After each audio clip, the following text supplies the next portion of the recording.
Becca? Yeah, well, Rachel, Bush doesn't claim to be a great artist, but as he put it, not bad for an old man, huh? Not bad at all. Free Talk Live.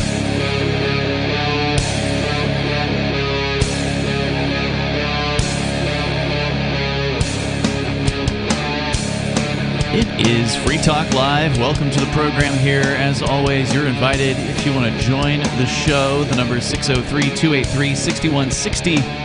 That's 603-283-6160. Here tonight, it's Ian. And it's Bonnie. And Aria is out tonight. She got called in to deliver pizzas for the night because, well, we got hammered by a major snowstorm here in New Hampshire over the last 24 hours. And I've been saying that, or you were saying, Bonnie, that this has been a pretty weak winter so far. And it has been. It's been pretty warm. In fact, it's not just here in the U.S. We learned last week that in Europe they've been having warmer temperatures, which is why we haven't heard anything about like crazy shortages of energy happening yet in Europe, given all of the the situation that they've been dealing with no Russian oil or limited access to it. So it's been a warmer winter overall, but it did get cold enough to hit us pretty hard with a snowstorm, so we dug out of over a foot of snow. It doesn't even have really much to do with how cold it is. Like, it's been colder this winter, but with less snow on the ground, and this time it's like in the 30s, but there's like over a foot of snow outside. Like, it's taller than my dog. And so that's what we've been dealing with a lot of the day today. But there's all kinds of interesting things here in the news tonight. And by the way, we do have the Coco Cam on our cam feed tonight over at video.freetalklive.com. So if you want to see Coconut, he is in our third host seat over at watch.freetalklive.com. So yeah, it's Ian and Bonnie here tonight. And Bonnie, you had some interesting items to discuss this evening. When we get a chance, we can also talk about this guy that has a sex doll that he's calling his girlfriend. That's something that I've had in show prep for a little while. Plus, antidepressants, here's a surprise, they can cause emotional blunting. But before we get into that story... Wasn't that just like common knowledge? You would think, but this is breaking news, apparently. Seems like people that are on it say that all the time, like, oh, I'm glad to be on my antidepressants. The only thing is it kind of gives you like no emotions. I see that constantly. Yeah, we can talk about that. It's in the news now, so I mean, if it's something people were saying, now there's a study behind that. But Bonnie, you had a story about a medical journal, the American Medical Journal, I believe it, or Journal American of Medicine, Journal of Medicine, that is saying that believing in freedom is bad for you. Yes. This is from independent.org, or the Independent Institute. It says, belief in freedom is bad for you. So is distrust of government, according to a study in the American Journal of Medicine. Quote, one possibility relates to a distrust of government or belief in freedom that contributes to both vaccination preferences and increased traffic risks.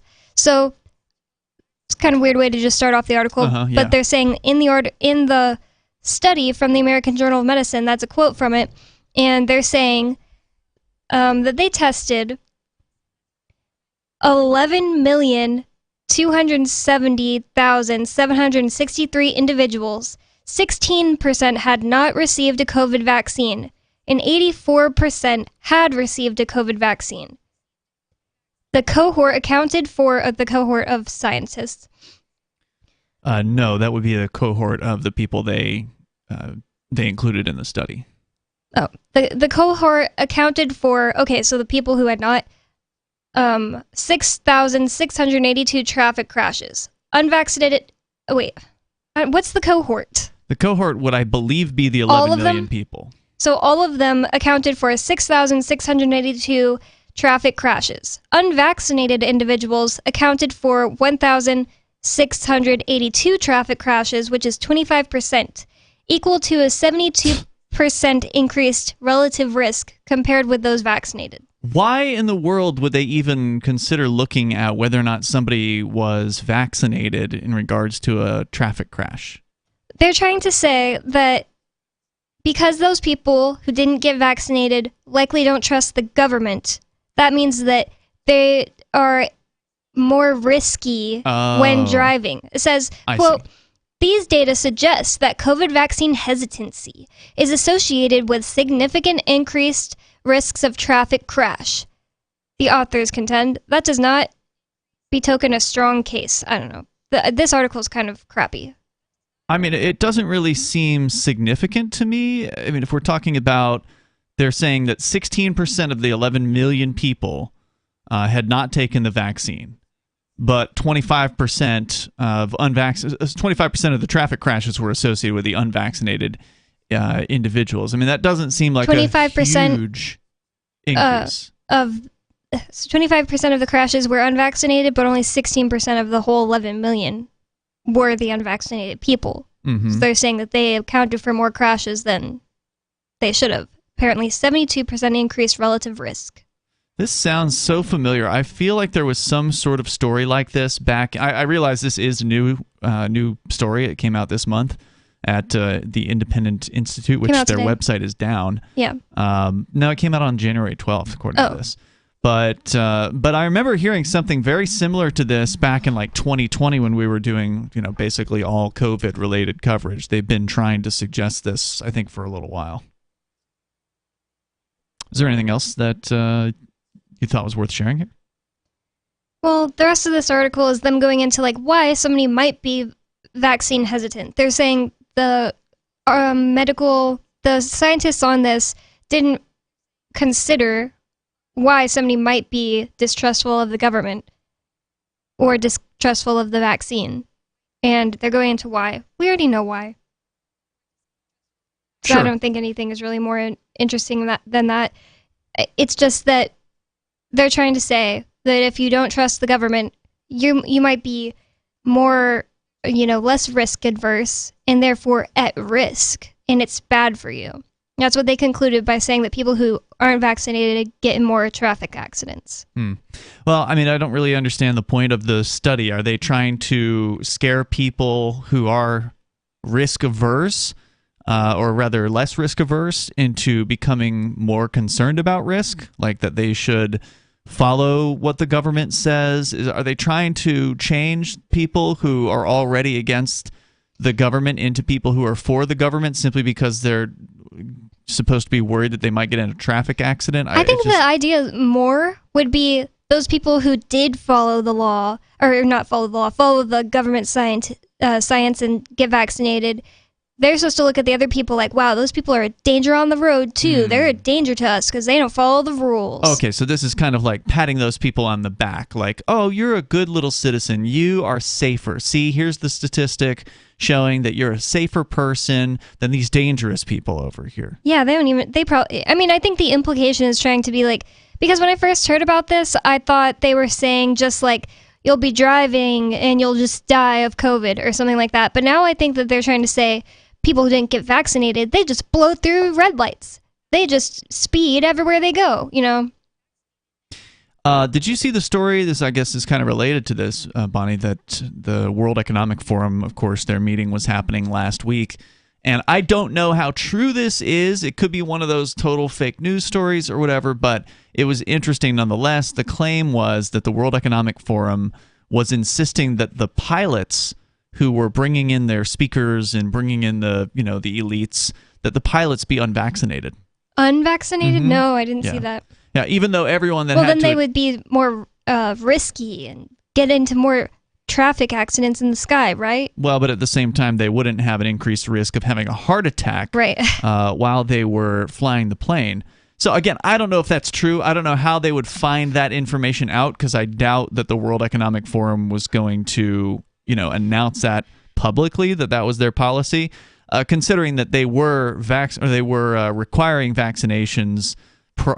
Like you had to prove your vaccination status in order to actually get into the World Economic Forum. So where did that information come from? I don't know. Like I said, it might have been just one of those fake news stories, but it was interesting nonetheless. I did not dig deep into it. If you want to comment, though, you can bring up whatever you want here. I think there's an interesting part of this story, Bonnie, at the end, where they kind of speak on just the idea of not trusting the government. So I think that's worthy of sharing here. But first, let's go to Major Payne on the line in Michigan. You're on Free Talk Live. Go ahead, Major.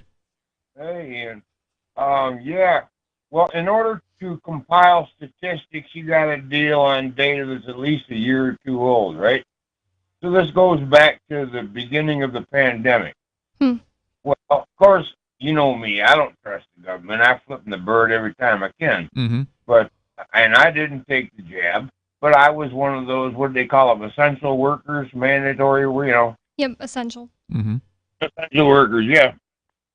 So I was out there in the front line all the time, But I'm a carpenter, so I don't have to deal with a whole lot. It's not like I'm slinging bags in Walmart's grocery line or nothing, dealing with 500 people a day or nothing. Okay. But still, I wasn't scared of it. And on the other hand, when I was out there driving during those mandatory working times, I was the only dog on the road. Yeah. I could have done 120 miles an hour everywhere I wanted to go. Yeah, that was an interesting time, that's for sure, when all the roads were basically just empty. Yeah, there's this road. It's 1604. Like, it's a huge, huge loop that goes all the way around San Antonio. But the north part of it is always so full of traffic, and everybody basically speeds on it anyway. It's like 4-lane highway. But during COVID, it was crazy. Like, there was hardly any cars, and everyone was going like 90 on it. Well, didn't somebody set a new record for the Cannonball Run, which is, I believe, a full drive across the country during the COVID thing? They were easily able to just sail across the whole country in no time flat because there was no one on the roads. That doesn't surprise me, but I'd be interested to hear it. Yeah. What was I thinking? Oh, yeah, have you ever, I don't know if you guys have ever driven around Chicago, but it's another one of those 4-lane madhouses. No, thank goodness. I've never been to Chicago except for the airport. Me too, airport only. If you're not in the lane that you need to turn off on your exit like 2 miles before you get there, it ain't happening. Wow. Unless you've got like a Ferrari or something. Major, anything else you want to share tonight? Well, just like I said, flip them off every time you can. Don't trust them, and there's a reason that they compile the statistics is because us old road warriors was the only ones out there. Thank you, Major. By the way, I think we did get your check that you your sent amp. to Bonnie, so thank you today. So thank for you. that. Yep, cool. Definitely appreciate it, man. And have a great night. Appreciate your call. The number here is 603-283-6160. So I just want to jump ahead here in your story, Bonnie, because I thought there was something else worth sharing in it. And they point out that Pfizer and Moderna vaccines do not prevent acquisition or transmission of COVID-19. Joe Biden and Dr. Anthony Fauci were shot up more times than a Toronto junkie, yet both tested positive. That should be enough to make anybody hesitate, and the Pfizer vaccine raises another issue. The Food and Drug Administration sought court approval to delay release of the data used to approve the Pfizer vaccine until 2096, a full 75 years, in effect a proxy for never. As attorney Aaron Siri notes, vaccines are now widely mandated, and those injured by the vaccine cannot sue Pfizer, which profits from its product. That's because they protect the vaccine manufacturers from any kind of lawsuits and any kind of liability. It's like the idea that people are just okay with that because it's like, well, they're trying to save people. If they accidentally kill everyone on Earth, it's not their fault. It's just like so ridiculous.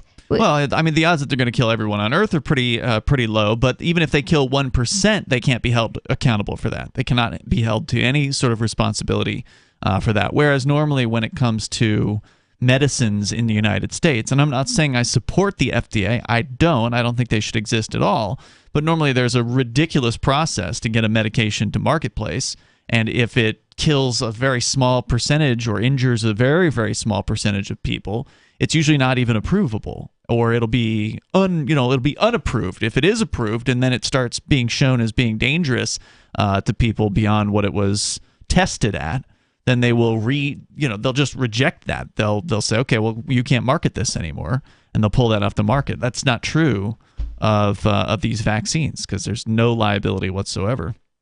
It says here that was not true of the Salk and Sabin vaccines, which creators Jonas Salk and Albert Sabin gave away for free and which proved very effective against polio.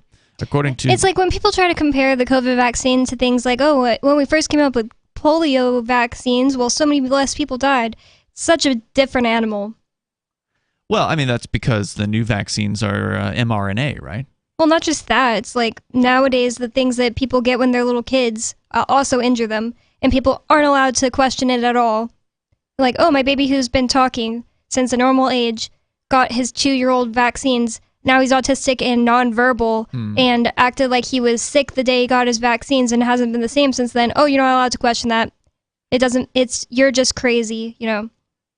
According to the CDC, the COVID vaccines have brought reports of myocarditis, inflammation of the heart muscle, and pericarditis, inflammation of the outer lining of the heart. That would be bad for airline pilots who face regular medical testing to keep their job, so the pilots have grounds for vaccine hesitancy. Other possibilities for significant increased risk of a traffic crash include, quote, distrust of government or belief in freedom, unquote. They say here governments have been known to lie, indulge corruption, start destructive wars, and slap their own citizens into internment camps. Native peoples have good reason to distrust the American and Canadian governments without any association with increased risk of a traffic crash. In similar style, the authors come up short on reasons why people might believe in freedom.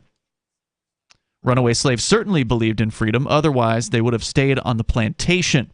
A belief in freedom also inspired many to risk their lives fleeing Stalinist dictatorships such as Cuba, North Korea, and East Germany. It has been established that free societies outperform dictatorships on every indicator, particularly human rights. Belief in freedom is about a lot more than how it might factor into increased risk of a traffic crash. In fact, what we've seen over the years is there's actually studies that have been done that have shown, I believe there was one in Denmark, I don't know, 2 decades ago or something like that. It's been a while. Maybe they've redone it since then. But they found that when they actually took away all of the traffic control devices, and by traffic control, I mean like stoplights, signs on the side of the road telling you things, maybe as you're going around a curve, you know how they have those barriers on the sides of the road to stop you from like flying off the curb, supposedly, or the curve. Dang, those seem pretty necessary. Well, they took them away, and what they found was that when those things aren't there, people drove better. They didn't drive more crazy because the signs and the barriers and the lights weren't there. They actually drove more cautiously because they didn't know where the road ended or whatever, right? Like they didn't have that sense of safety. Like, oh well, I can take this curve at 50 miles an hour instead of 35 miles an hour because there's a barrier there. So, I don't know. I don't think people think like that about those tiny little barriers. Well, the idea wasn't that it was a conscious thought. It was that it was a subconscious sort of awareness that because the barriers are present, people are more likely to drive faster. They're more likely to take risks that they otherwise wouldn't take. I don't know. I just think in a non-government world, we would still have light up things that let you know that you're coming up on a curve. You might. I mean, I don't know. It's hard to say what the market would come up with. So evil about that, like. I'm not saying it's evil. I mean, like you drive with your subconscious, basically. Like, if you've ever been like, "Dang, I wasn't looking at the road for the last 10 minutes." How did that happen? It's because your subconscious was literally driving your car, and I don't see anything wrong with helpful subconscious cues on the roads. For one thing, when I didn't have bright headlights, there'd be plenty of times driving in New Hampshire where it's all 1-lane highways, which are 10 times more dangerous than 4-lane highways. And it's a bunch of like swerves because it's not really like mountains where we are, but it's like really hilly. It's a bunch of sudden curves where I was just like, oh my God. Like I didn't know we were about to curve so suddenly. And luckily that thing like lit up with my headlights. You know what I mean? Yeah, no, I get what you're saying. I'm not saying that these things are per se bad. I was bringing it up as an example of how it is that more freedom does not mean necessarily more risk-taking. In fact, the opposite is true. If there's more, at least according to this study that they did, if there's more freedom on the roads, meaning less things telling you what to do, whether consciously or subconsciously, people would behave with less risk-taking. With fewer signs and things like that. Again, if it's a free market, I think you would see road owners wanting to make sure people were safer on their roads. They don't want to have to deal with traffic accidents. They don't want to have to deal with, cleaning up a mess or dead bodies or whatever. They certainly don't want the word getting out that their roads are dangerous and have somebody take alternative paths. So I think that you probably still would see many of the same safety measures. But that said, I mean, you certainly would agree that some safety measures are overdone, right? Like a lot of the stoplights here that just make no sense whatsoever. Yeah. They're like, ultra safety. They could at the least just be stop signs.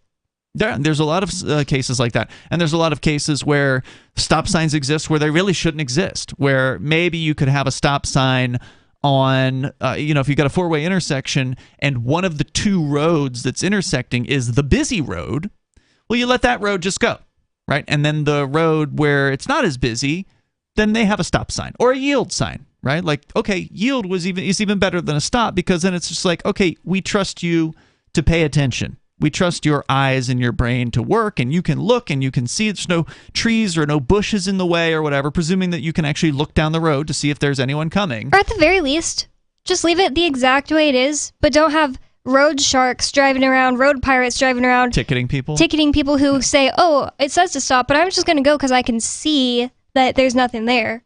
If it said stop, but it was really just like optional, be different. Yeah, it would be different. That's true. I mean, that would be more of a legal change. And certainly it would cost money to change stop signs out into yield signs. So from a fiscal perspective, there's an argument for where you're coming from. But we're agreeing on the same thing. I agree with you. I'm just saying that when you said the thing about the curvy highway things, that seems ridiculous to me. That doesn't seem like something that's like, oh, it's a government nanny state. That just seems like common sense. You need that there. Big cliff coming up. It's midnight. There's no lights around because New Hampshire hates lights. And you're going 50 miles an hour because the road is 50 miles an hour.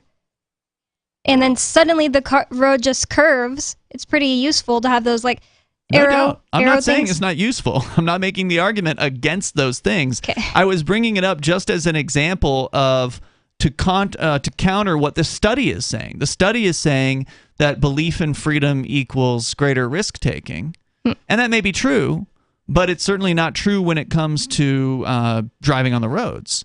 In the case of driving on the roads, more freedom actually results in lower risk-taking as far as people and how they behave.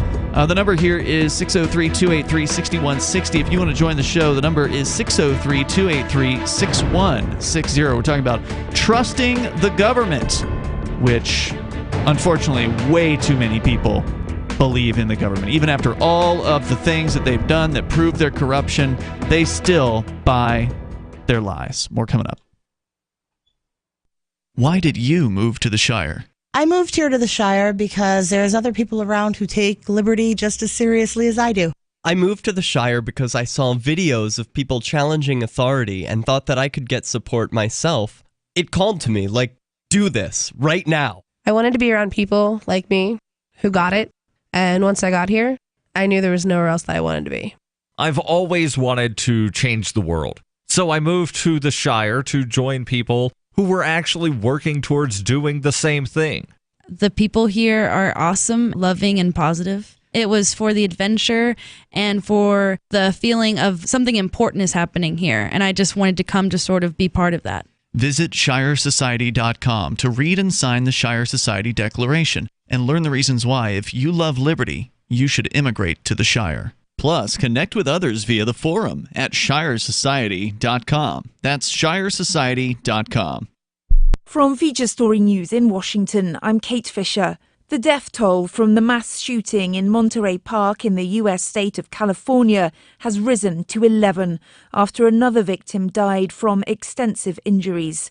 Police are investigating what motivated the gunman to storm a dance studio in the city near Los Angeles during Lunar New Year celebrations on Saturday night. Ira Spitzer reports from near the scene in Monterey Park. Police have named the shooter as a 72-year-old man named Hukan Tran, who killed himself the next day when approached by authorities. They say they still haven't yet uncovered a motive for what led him to open fire at this dance studio just east of downtown Los Angeles, killing 10 people.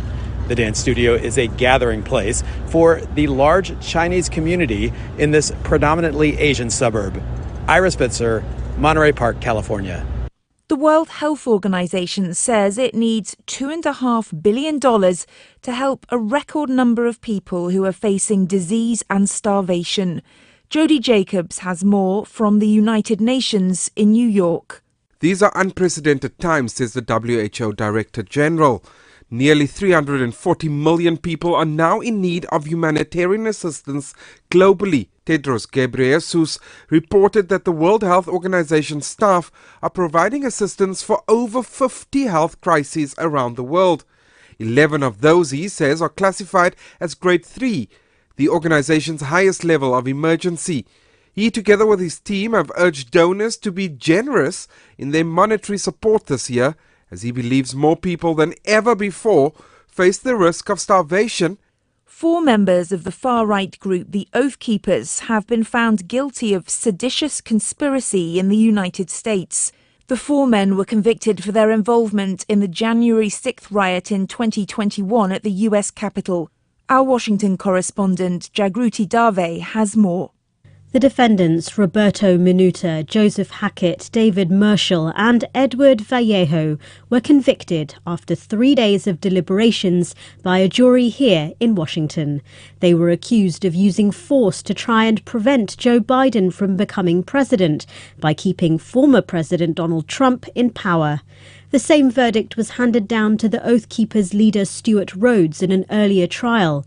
The charge of seditious conspiracy is rarely used and carries a sentence of up to 20 years in prison. Japanese Prime Minister Fumio Kishida has said that his country's on the brink of not being able to function as a society because of its falling birth rate. Japan is estimated to have had fewer than 800,000 births last year. From bureaus worldwide, this is FSN. We're still not sure why you'd want to watch, but our video feed is streaming nightly for free at cam.freetalklive.com.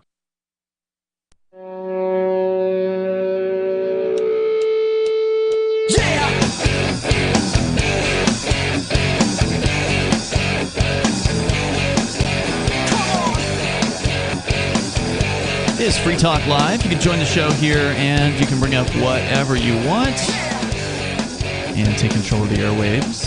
The number is 603-283-6160. That's 603-283-6160. Ian and Bonnie here in the studio tonight. And I do want to thank A. Friedman for being a Free Talk Live supporter of our AMPS program. Gold level, which means that A. Friedman is contributing $10 a month to what we do here. AMPS stands for Advertise, Market, Promote, and Support. It's a way for you to get behind Free Talk Live and help us get the word out about freedom and liberty and why freedom is important and peace. If you like what we do here, then please help us out. And you can do that over at amps.freetalklive.com. You get some perks. You get access to things like the AMP Only podcast, which has the full radio show without any recorded commercials. And there's some other benefits as well. You can go and sign up through our Patreon over at amps.freetalklive.com. And again, thank you to A. Friedman for doing that. That's amps.freetalklive.com. Bonnie, you brought in a story here tonight from the Independent Institute, where the American Journal of Medicine has put out a study where they apparently looked at over 11 million people in, was it U.S. and Canada, I think? Yeah, there was Canadian and United States doctors, so I think so. Yeah, and they looked at the number of people of that group that had traffic accidents within the time frame they were looking at. I'm guessing within the last 2 years. And of the traffic accidents, they looked at how many were unvaccinated versus how many were vaccinated, and then looked at the total number of people and how many of them were unvaccinated. And they say that 16% of the total number had not taken the vaccine, while 25% of the traffic crash group or the traffic accident group had not taken the vaccine. So they're saying more people, 50% more roughly, or there was a 50% increase in your chance of getting into a car accident, if I'm reading It said these numbers correctly. 72% increased risk. Oh, was it 72%? Okay, thank you. You're right about that. Yeah, 72% increased relative risk compared with those who were vaccinated, and the conclusion they came from this was that people who are not taking vaccines are not as afraid of taking risks. And they said that They straight up said, people who don't trust the government, it's bad for you. It's bad for you to not trust the government. Yeah, meaning that you may be more likely to get into a car accident. One thing I'd like to know is, like, what did they count as a car accident? They didn't say crash, like you corrected yourself. Like, are they counting, like, fender benders? Are they counting, just people running stop signs? Like, who knows? Well, it does say traffic crashes. 6,682 traffic crashes, but you're right, a fender bender is technically a crash. Isn't it? If you want to comment here, you're welcome to join us. The number is 603-283-6160. Let's go to Stephen in Northwest Georgia. You're on Free Talk Live. Go ahead, Stephen. Hey, real quick, I just want to thank you guys for having a Patreon. Sure. I didn't realize you had it. I have it now. All right. I'm typically not able to stay up late enough to listen to the show because I'm working mornings now, and I love being able to listen to it. Oh, when thank you, I'm getting man. ready for work and when I'm at work and shoving it down my coworkers' throats. Appreciate it. Give them a healthy dose of freedom. But can we just stop and take a moment and just realize that 90% of what the government, and not even the U.S. government or the Georgia government or the New Hampshire government, but governments, right? All of them. So 90% of what's come out of their mouth in the last, 3 years or 300 years or 3,000 years or whatever is, here's why you should be afraid. You should all panic. And when you panic, you should trust me because I am divine. Can we just stop and realize that all of this is to make you scared? And I'm sorry, different part of the world, hopefully you don't have to kick me off for saying this, but I was raised, if somebody bullies you, the second they lay hands, you lay hands back. Right? And I'm not advocating fighting, well, I need to be careful. I'm not saying we should pick a fight with the government. Okay, but good. I am saying... Because it won't work very well.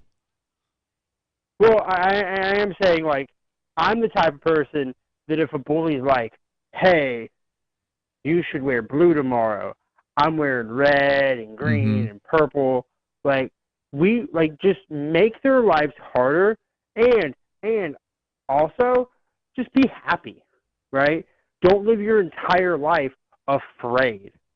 If I did everything the government told me to do in my lifetime, I would probably be wearing a gas mask, which is going to be illegal soon. I would probably be hiding under a rock. And if anyone spoke any language besides English, I would cry because I was terrified that they were going to blow something up or attack me with a box cutter. Yeah, I mean, you're absolutely right, Stephen, that the government lives off of people's fear. That is what is so important, that they make people afraid, because if people aren't afraid, then they can't as easily be told what to do. And so that's why the government always has to have some sort of enemy of the moment. So for the last, roughly since 2001, the enemy has been so-called terrorists. That's been the fear that they've been spreading. And then, of course, in COVID times, they started spreading the fear about COVID. And your neighbors who aren't doing enough to protect you. What do you mean by that? My mask protects you, and right. my vaccine protects you. Right, so your neighbor is now the threat. Yep. Your neighbor is now the person to be afraid of. And so, yeah, they've always got to have that. They've always got to have the enemy, the other, whether it be the Russians or your neighbors or the terrorists or whatever. You fill in the blank. Over whatever given time period, there's always some sort of thing that the government wants you to be afraid of. So you will give them your power. You will transfer your own authority over to these strangers, these psychopaths in D.C. or, like you said, at the state government level as well, and give them total control over your life. That's what they want. Yeah, I think the best remedy for that is to be happy and do that thing you've been wanting to do. You mean whatever it is that the person listening has been wanting to do that they haven't done? Yeah. Yeah. Yeah, that's a good suggestion. Stephen, anything else you want to share tonight? I'm still praying for your, what do they call it? Your sentencing. Thanks, Hopefully they're freedom-minded. I appreciate that. I have no belief necessarily that federal judges are per se freedom-minded, but hopefully he will understand that putting a peaceful person behind bars is contrary to someone who's never actually harmed anyone is contrary to like the purpose of of putting people behind bars.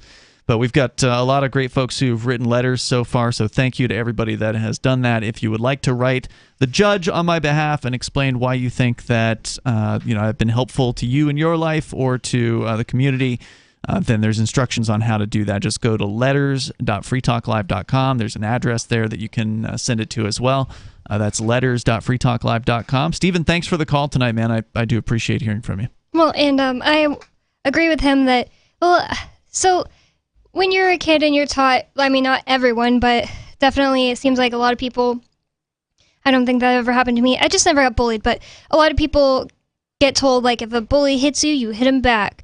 And I don't think it's, like, the best thing to teach your kid, but it's not really, like, wrong. Like, if somebody hits you, defend yourself against it. Nothing wrong with that. Nothing wrong with it. But it just doesn't work. I just think like he was trying to get at, there's more effective ways to do the thing. Like, you get bullied, be a good person and make friends who will stick up for you and do what you want without apologizing to the bully. Don't be afraid. Don't live in fear. Tell them, talk to them, as in saying, I'm not going to do what you're saying, dude. Yeah, well, and I think that when it comes to the government bully, you got to handle things differently. If it's just a schoolyard bully, then you are fully within your rights to defend yourself with some level of violence. And in most cases, bullies are actually cowards, and they don't want to really get into a fight. They just want to pick on people and get their lunch money or whatever. And if the mark or the potential victim is not going to just bend over and do what they're told, then the bully will pick on someone else. That's sort of the idea behind why you would want to fight back in that circumstance. But when it comes to the government bullies, the difference is, and the reason why violence is not a good plan in any way, shape, or form, is because government has what might be termed legitimacy in the minds of people. Most people don't see them as bullies, even though we know that that's what they are. We know that they are picking on people. We know that they go after peaceful people and they threaten them and they extort them and they lie to them and they use the money that they steal from you to do more extortion and more threatening and murdering people around the world and torture, imprisoning peaceful people. So we know what they do, but unfortunately we're not in a place where most people do. And so most people believe the government's legitimate. They believe all of the propaganda that they've been sold. If we didn't have them, warlords would take over. And they would imprison and torture and, abuse people all over the world. That's exactly what they are doing, of course. But they still don't see it, right? And so if you're violent in regards to the state threatening you, there's multiple reasons why that's a bad plan. One is people won't see what you're doing as a good thing. They will see it as you're a violent, crazy person and you need to be stopped. And then they will actually want the government to have more, oppression on their side. They will want to have more laws passed to protect them from so-called domestic terrorists or whatever. They will cheer having more government in their lives to protect them from these crazy, violent people, right? So that's one reason. There's also this sort of fundamental belief that I have that violence just doesn't solve problems. That generally, there's nothing wrong with violence in defense of yourself or others. I'm not a total pacifist in that way. So I think that it can stop an attack in the moment, but I think generally the use of violence, especially against the government, is actually going to make matters worse because it encourages them to become more violent. You are ultimately becoming the thing that you hate by being like them because violence is their tool. That is the thing that they know how to use. That's what they're prepared for. And all the stuff you're saying is just a really practical way of saying, like, what a lot of spiritual people have discovered as there's, a energy force all around us. And when you're contributing to the dark side of it, it doesn't matter. It doesn't really matter what your meanings are behind it. If you're killing someone, you're killing someone.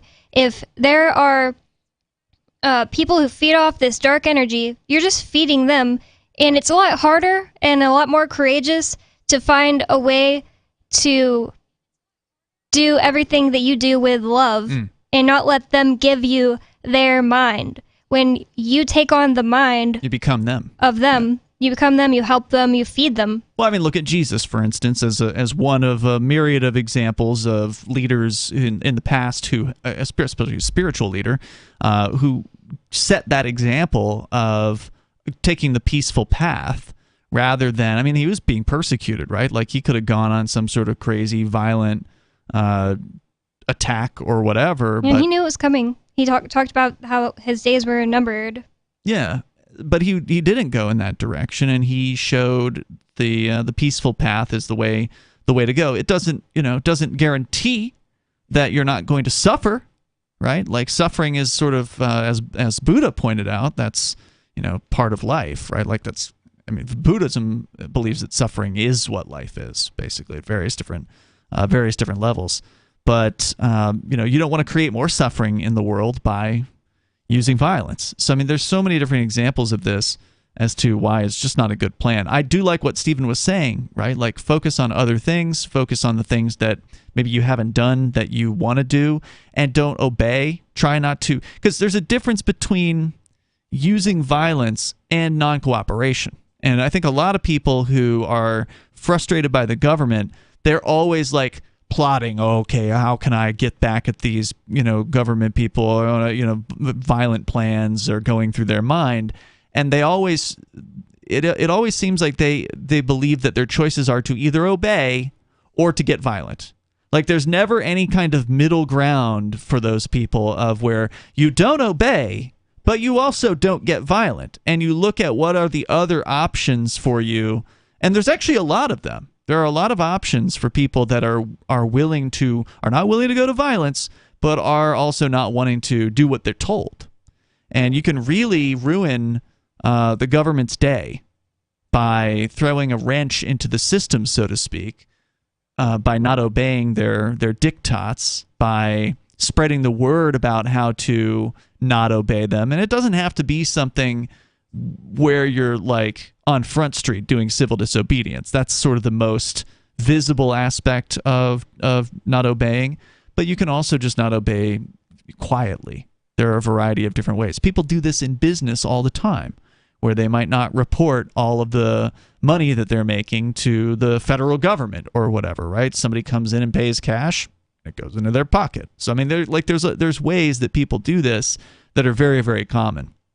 Now, of course, it can help if you are with other like-minded people who are also together not obeying the government in various different ways.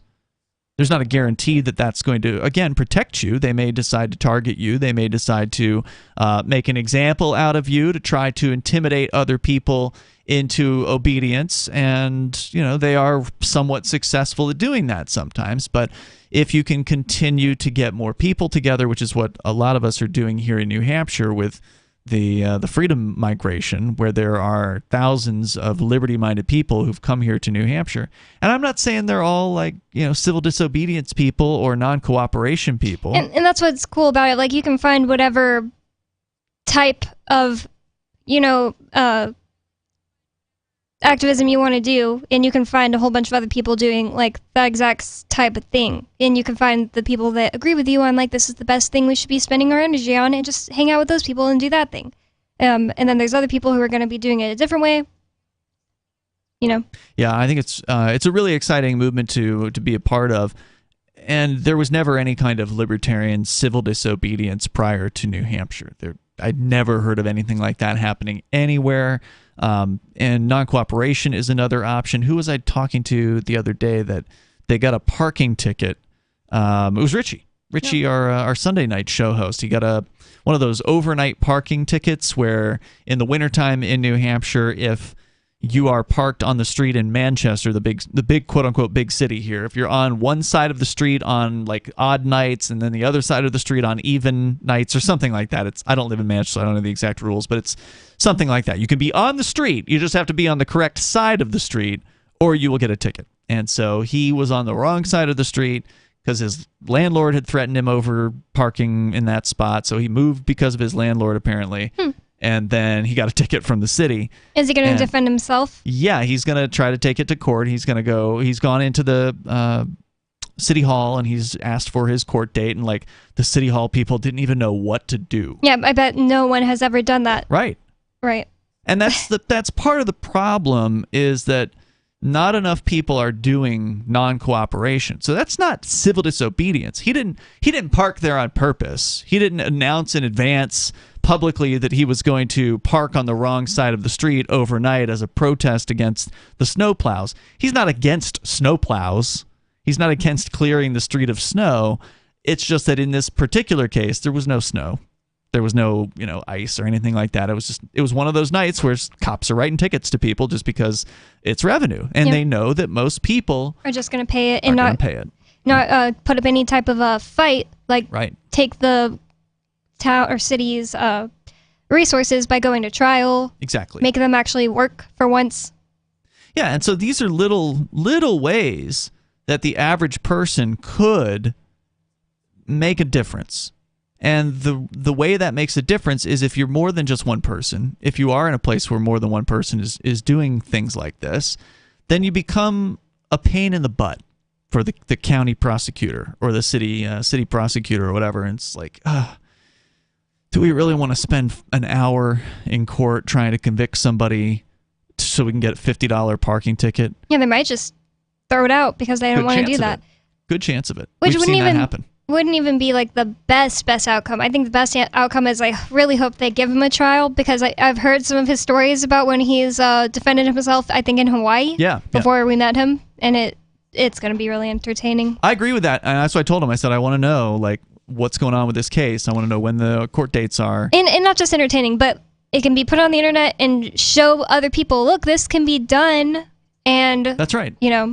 That's part of it. I think you make a good point there, Bonnie, because surprisingly, as boring as I consider these court videos that I've done to be, I think court's boring. It's not that interesting to watch it to me. Not if Footloose is defending Footloose himself. is a little different. He's pretty wild and fun to watch. He gets loud, yells at judges, and gets away with it. So it's fun to watch that. But generally, I don't consider a court video to be a particularly motivational video. It's just this is what happened.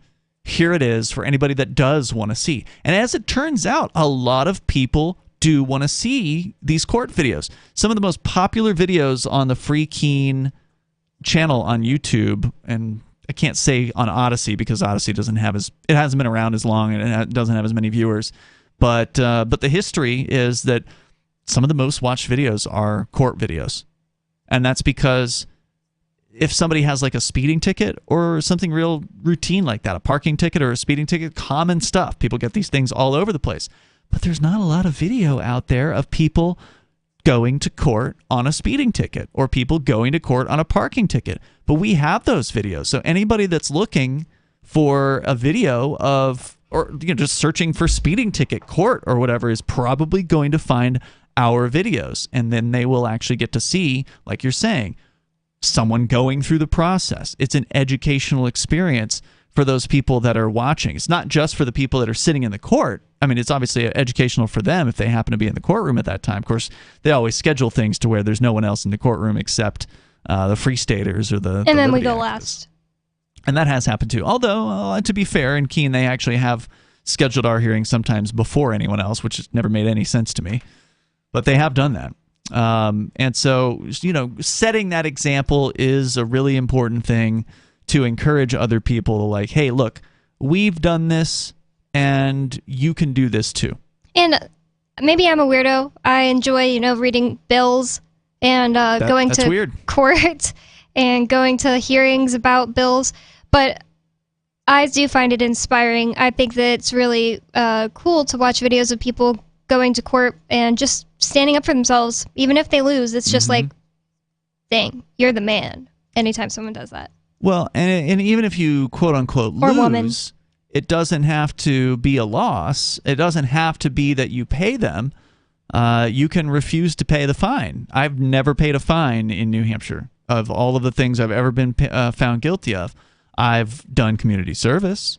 I've even actually paid money to a community group in lieu of paying a fine. I've actually had a judge approve that. What kind of on community more than group? one. Like the community kitchen. Oh. They get their, like the local homeless kitchen or whatever. They feed hungry people. That's nice, because I can't trust that the government of Keene, the people we watched in their city council meeting, are actually allocating any money that I would have to give them, to help anyone. I can't see that at all. Those people are greedy, awful, disgusting, gang members, lunatics, killers, thieves, mafia members, parasites.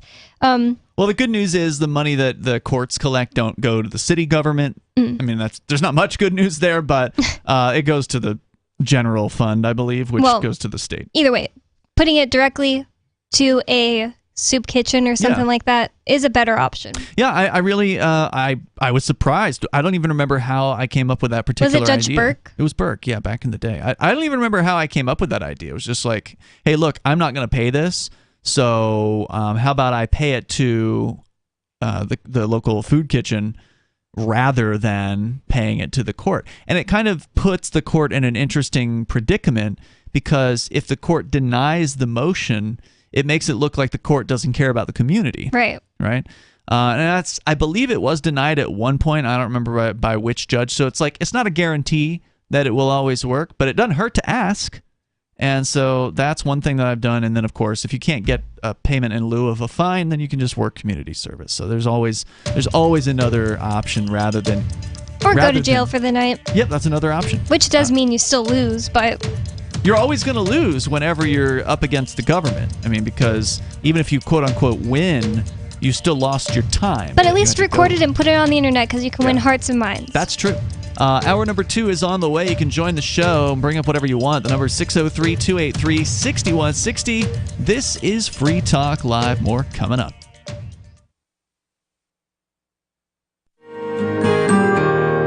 So the protection of life, liberty, and property is what the Free State Project is all about. But it's an effort to move 20,000 people who understand. It's about demonstrating to the entire country that, yeah, we can have a free market, a truly free market. Making it just a freer, great place to live.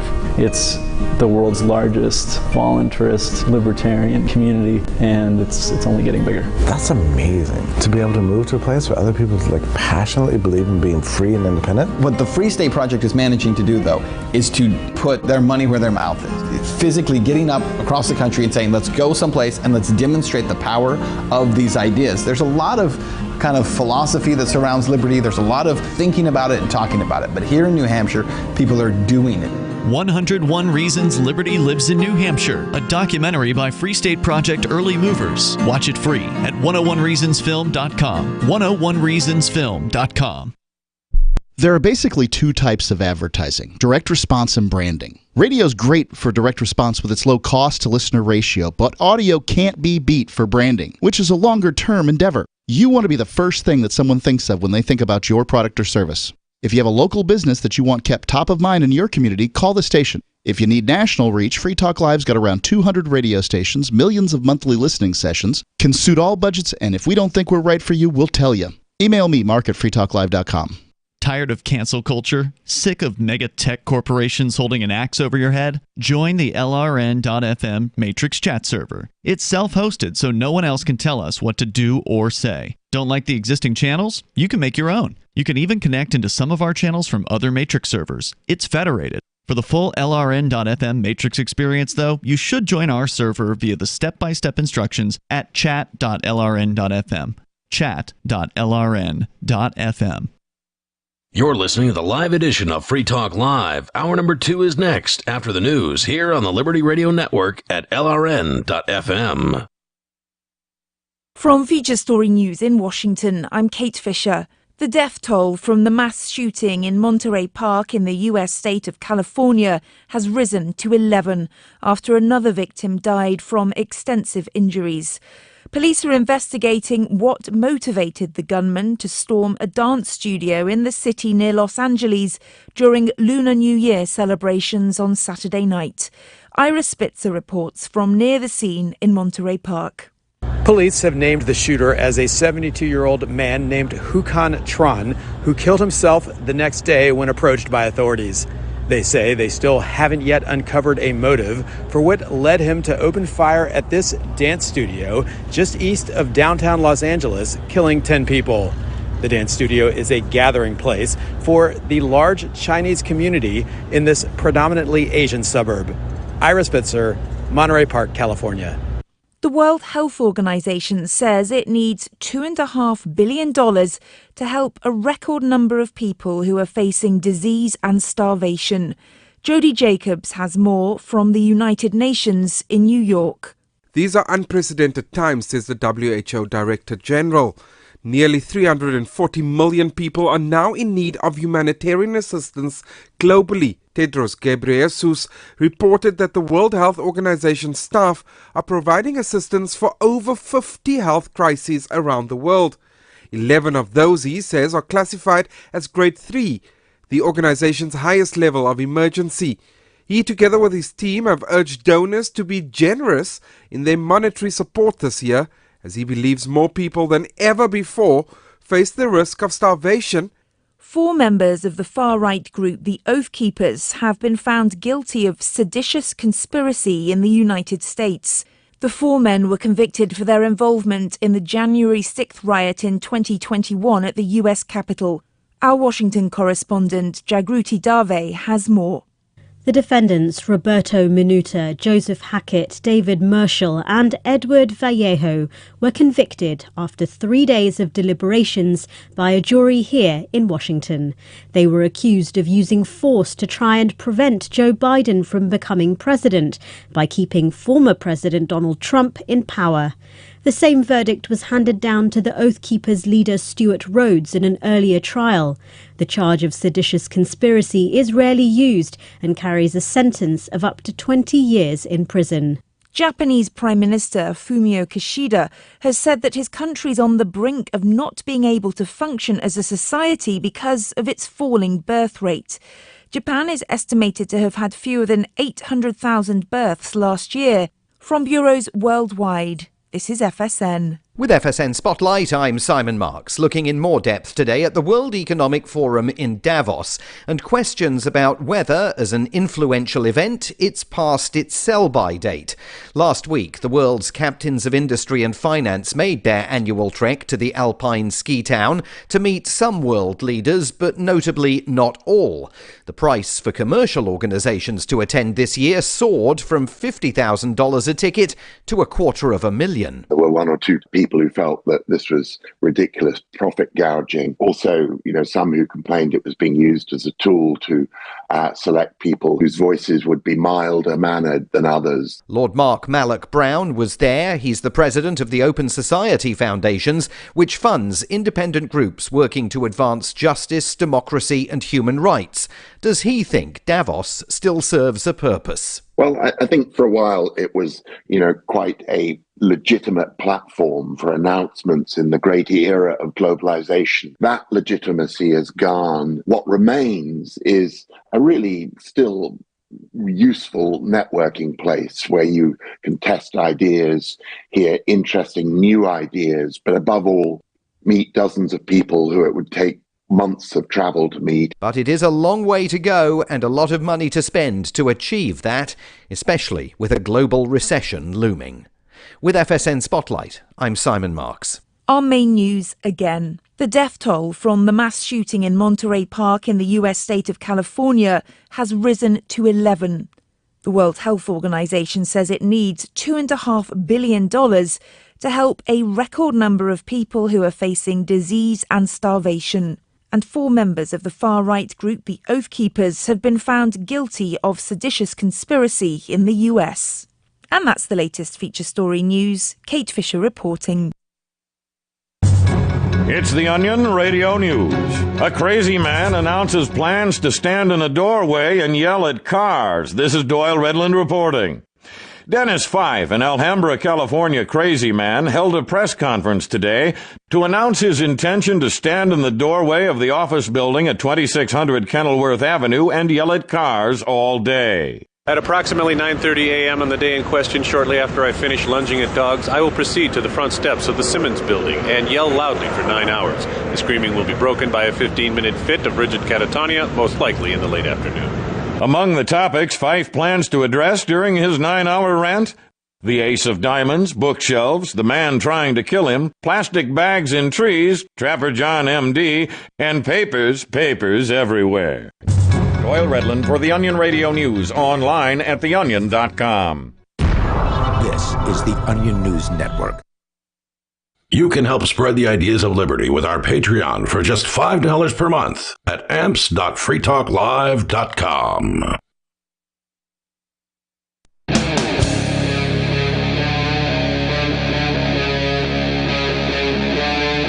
Free Talk Live.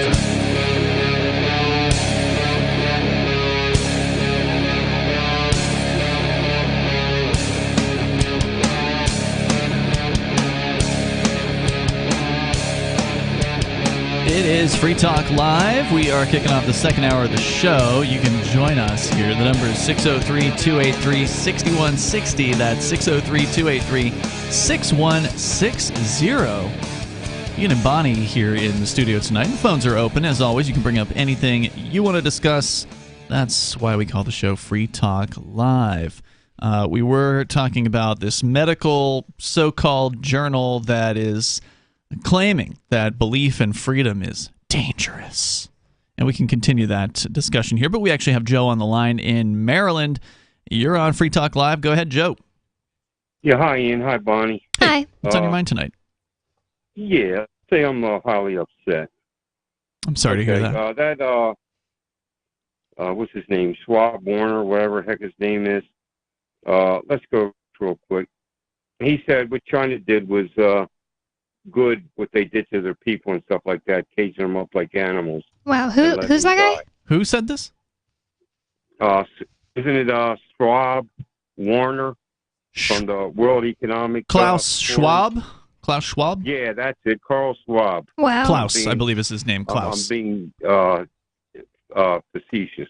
Okay. Yeah.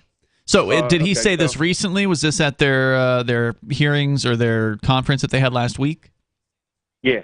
Okay. And he also said it before, okay? So he said what China's doing is good. This is America, man. I got the Patrick Henry spirit in me right now. Mm-hmm. Guy sounds like a damn Nazi. That's number one. Number two, You guys look up, let me put my glass on, look up the interview that Rima Laibow, Laibow, did with Jesse the Body Ventura in 2009. Mm-hmm. She spoke about and said exactly what they were going to do with this COVID crap to thin the herd. Yeah, I've actually seen that. I remember that was making the rounds during COVID a couple of years ago. Lady kind of predicting that there would be some sort of mass fatality or infection event, if I recall correctly. I mean, she wasn't right about everything she said, but 2009 when she did that. Yeah, she wasn't right about everything that she predicted, but I mean, it was still pretty interesting interview. Yeah, and also now they say you should kill your pets because they breathe. You should kill your pet. I'm going to tell you exactly because what why? They said. Kill your pets because they breathe. They put carbon in the air. They said either starve them, No starve them way. to death or kill them. Come on, They said, yeah, this is. They did. I got. If I knew how to send it to you, I have this about it. Who said it? They said to kill your pets, and they had this one actress who said, "Oh, we should just eat our pets." No.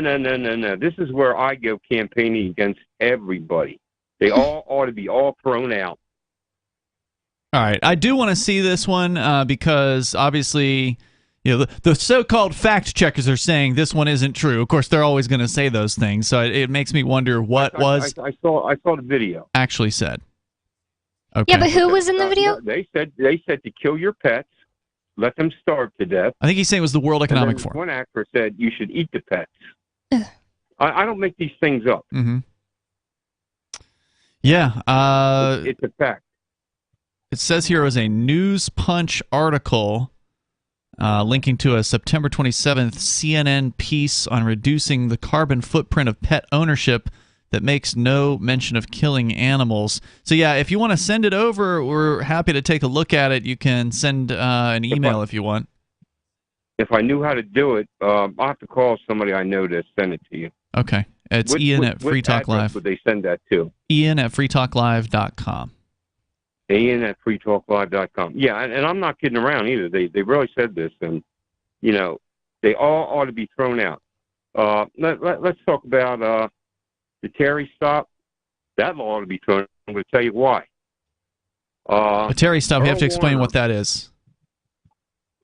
Terry stop, where the cops are allowed to pat you down and stuff like that if they suspect something. Correct. Yep.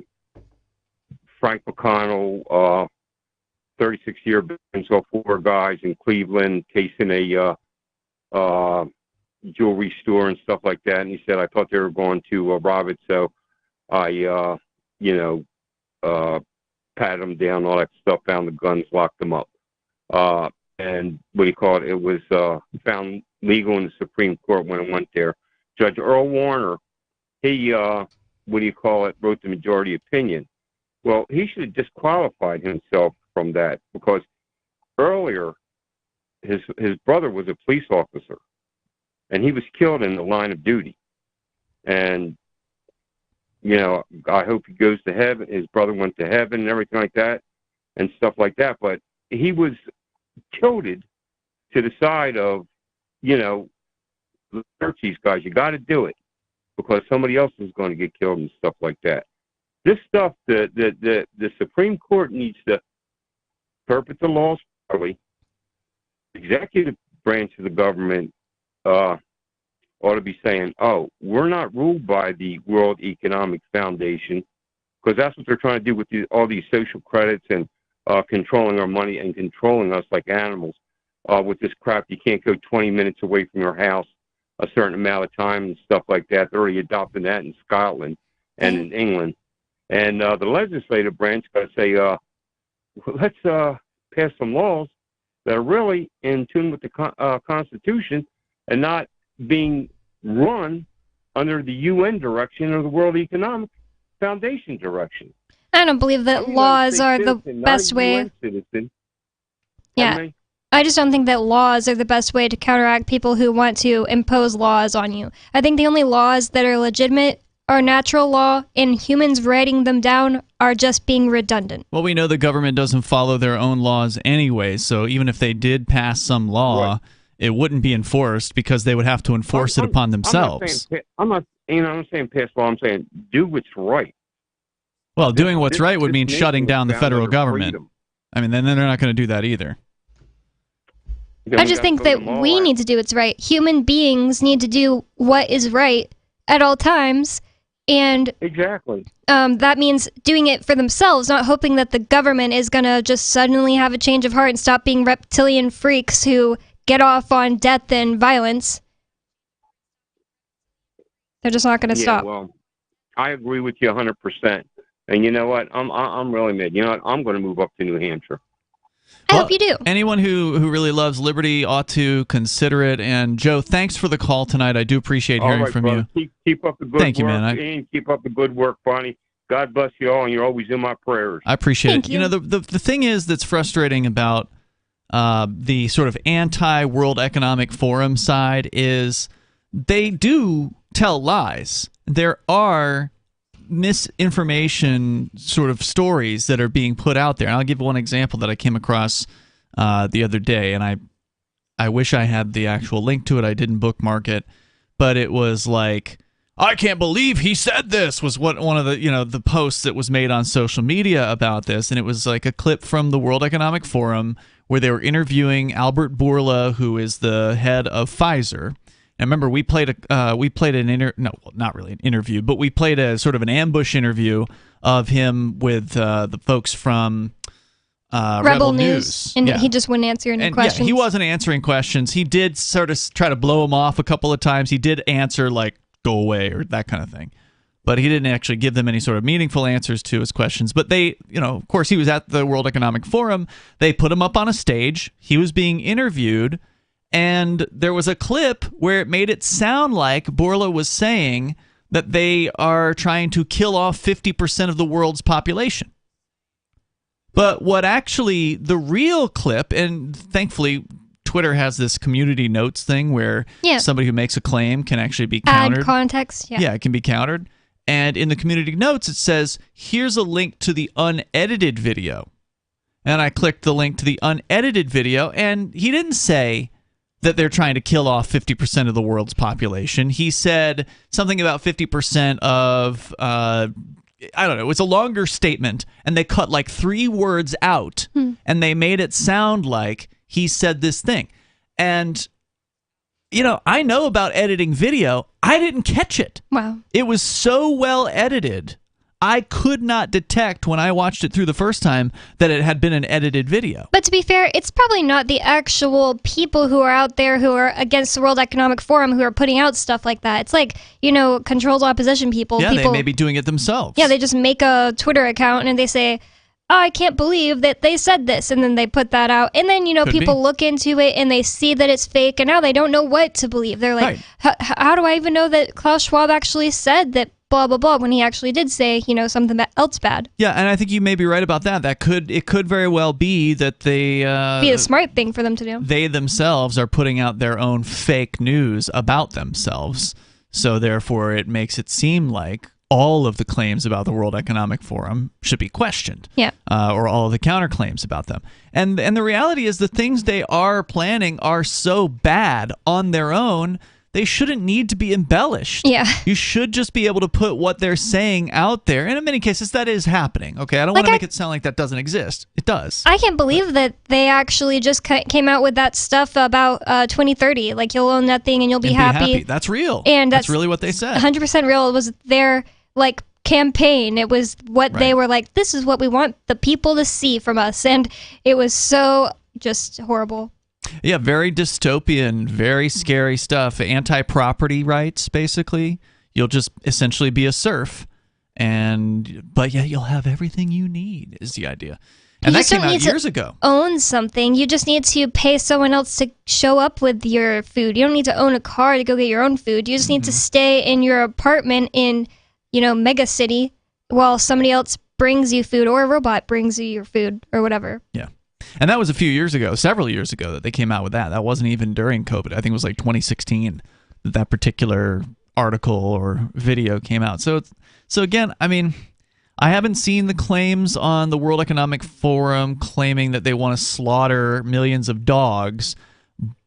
And I'm pretty skeptical that they would be so brazen. I mean, look, these guys are definitely willing to put some terrifying ideas out for people to consider and to absorb, no doubt about it. But that's definitely going to be something that would get them pretty severe pushback if it actually was true. Because people definitely draw the line in the sand at their pets. Yes. Oh, some of them, it's their kids, and then the others, it's their pets. And there was something that kind of hinted at this during COVID. And it's been so long since we talked about it, I don't even recall what it was. It did kind of suggest that people may be asked to get rid of their pets at some point if things keep going in this direction. Maybe what you're thinking of is how in Australia there were these like 25 dogs that were eligible for adoption. There was nothing wrong with them. Mm-hmm. And they, instead of, you know, adopting the animals out or whatever else they could have done, they killed them. Didn't they killed them all. Yeah. Yeah, they just injected them all, you know, put them all down. And then they killed all those minks in Denmark, I think it was. Yeah, that was so weird. Like a million that was early minks on. or something like that. So, I mean, there's definitely, these people are horrific human beings. That's to say nothing about in China, how they were just killing dogs and making people throw their dogs outside and they were eating each other. Right. That really did happen. There's video of that happening, of these Chinese enforcers, the men in the white suits that we saw in so many inhumanely videos. Killing dogs. It's not like they're going around like capturing them and putting a shot in their bodies to where they just go to sleep. No, forever. like grabbing them and throwing them around and torturing them and just absolutely being monsters to them. So, I mean, there's no doubt that some of these people are absolute psychopaths and they have no feelings towards animals at all. To also say nothing of the fact that Fauci, who's behind a lot of this stuff too, I don't really even know if he's at Davos, but... Oh, he tortured dogs. He's one of those people. He tortured dogs routinely in his experiments. He fed baby beagles to flies while they were alive and awake and everything. Yeah, and didn't they like cut out their tongues or something so they couldn't bark? Well, the barking and crying cords. They cut their vocal cords or something. The crying was too traumatic for the workers, so they had to cut out the animals' vocal cords so they didn't have to hear the animals crying. So it's just like horrors on top of horrors in these cases. And these are confirmed, like 100% verified cases. So it's just like, why does there need to be fake stories about these people? They are horrible human beings. That's what I'm telling you. I don't think it's the actual people who are just anti-World Economic Forum. I think it's, their own cronies. Could be. Getting out in front of it and making everything look fake. It is possible. So if you want to join the show here, the number is 603-283-6160. That's 603-283-6160. I feel like we did cover your story pretty well tonight, Bonnie, although there might have been a little bit more here. I think I had we're still at the end of the story where they're kind of wrapping up, why people believe in freedom. So to bring you up to speed, if you're just tuning in, Bonnie had a story tonight from the Independent Institute, whose website is now down, apparently. Yeah. It's so weird because 3 hours ago, when I got this for a show prep, I was reading it on its website, and then now it's down. Yeah, websites go down sometimes. You never know when or why. But the story here was about how this so-called medical journal is claiming that freedom is bad for you. Belief in freedom is bad for you because if you believe in freedom, you might take too many risks, and therefore you might get into car accidents. Essentially is what they said. And the point here that they make at the Independent Journal or the Independent Institute is that a lot of people rightfully believe in freedom, like runaway slaves or people that wanted to escape from Cuba, North Korea, or East Germany. And they point out it's been established that free societies outperform dictatorships on every indicator, particularly human rights. Alternative factors in vaccine hesitancy also include political identity. But despite many possibilities, New Democratic Party, Progressive Conservative, Communist, Democrat Libertarian, Green Party, etc., the authors fail to detail the political identity they have in mind. Another factor in vaccine hesitancy is antipathy toward regulation and exposure to misinformation. What's antipathy? You're against it, basically. You have a feeling against that sort of thing.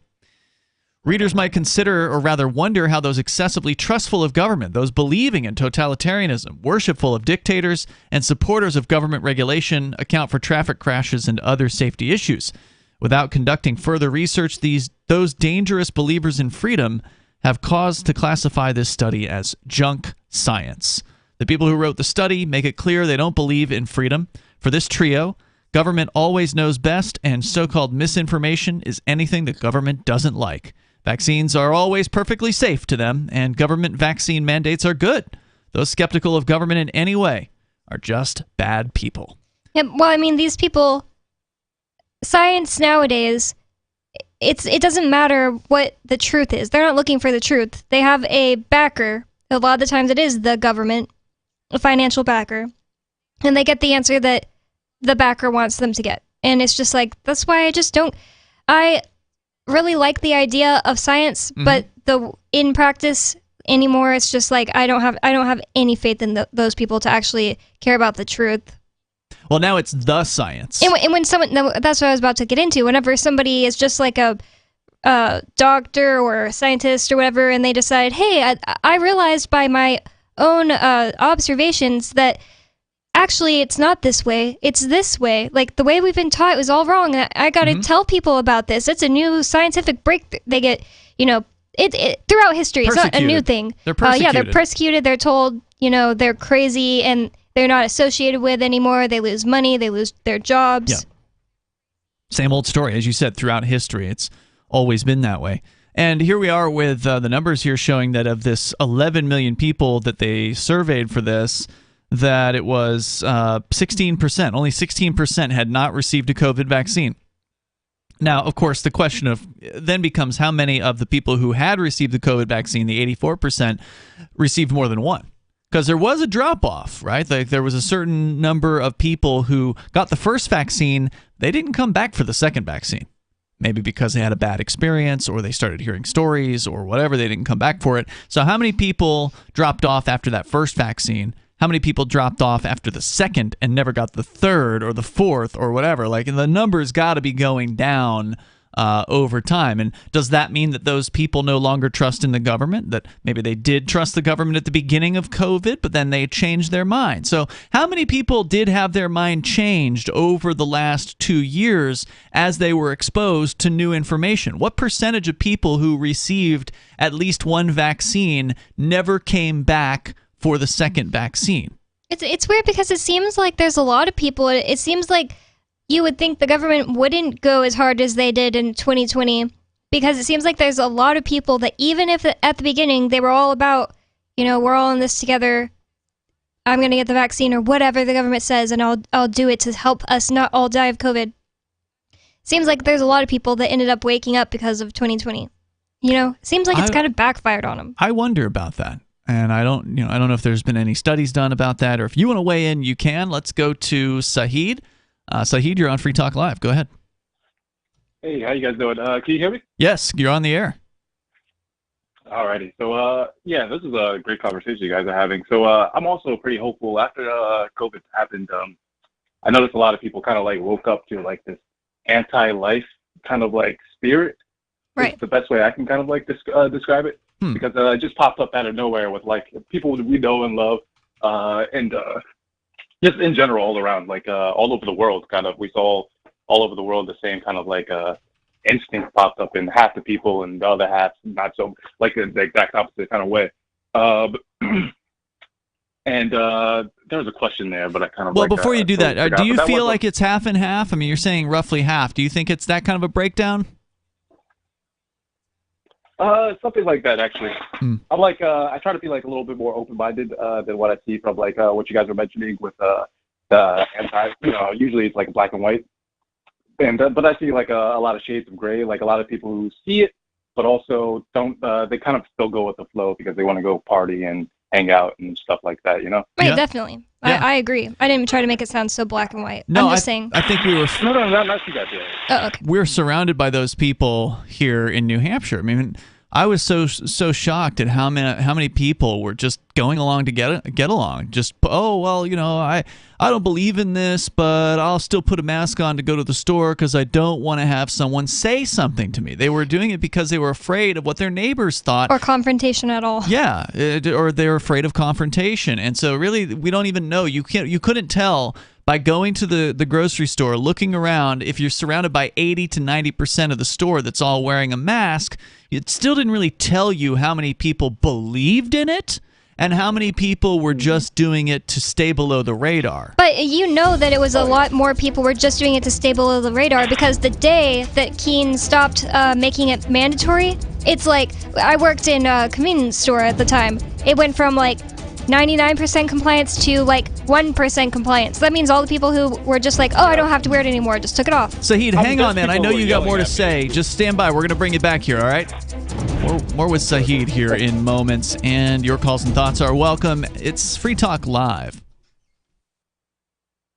If you're David, a few well-chosen words can help level the playing field with Goliath. I'm Holland Cook from survivalspeech.com. Recently, I saw a Yellow Pages ad for an appliance repair company, and the headline read, "Why wait for Sears?" If you're going to the Yellow Pages, the Dead Sea Scrolls of advertising, you're ready to buy right now. So this is an attention-grabbing message.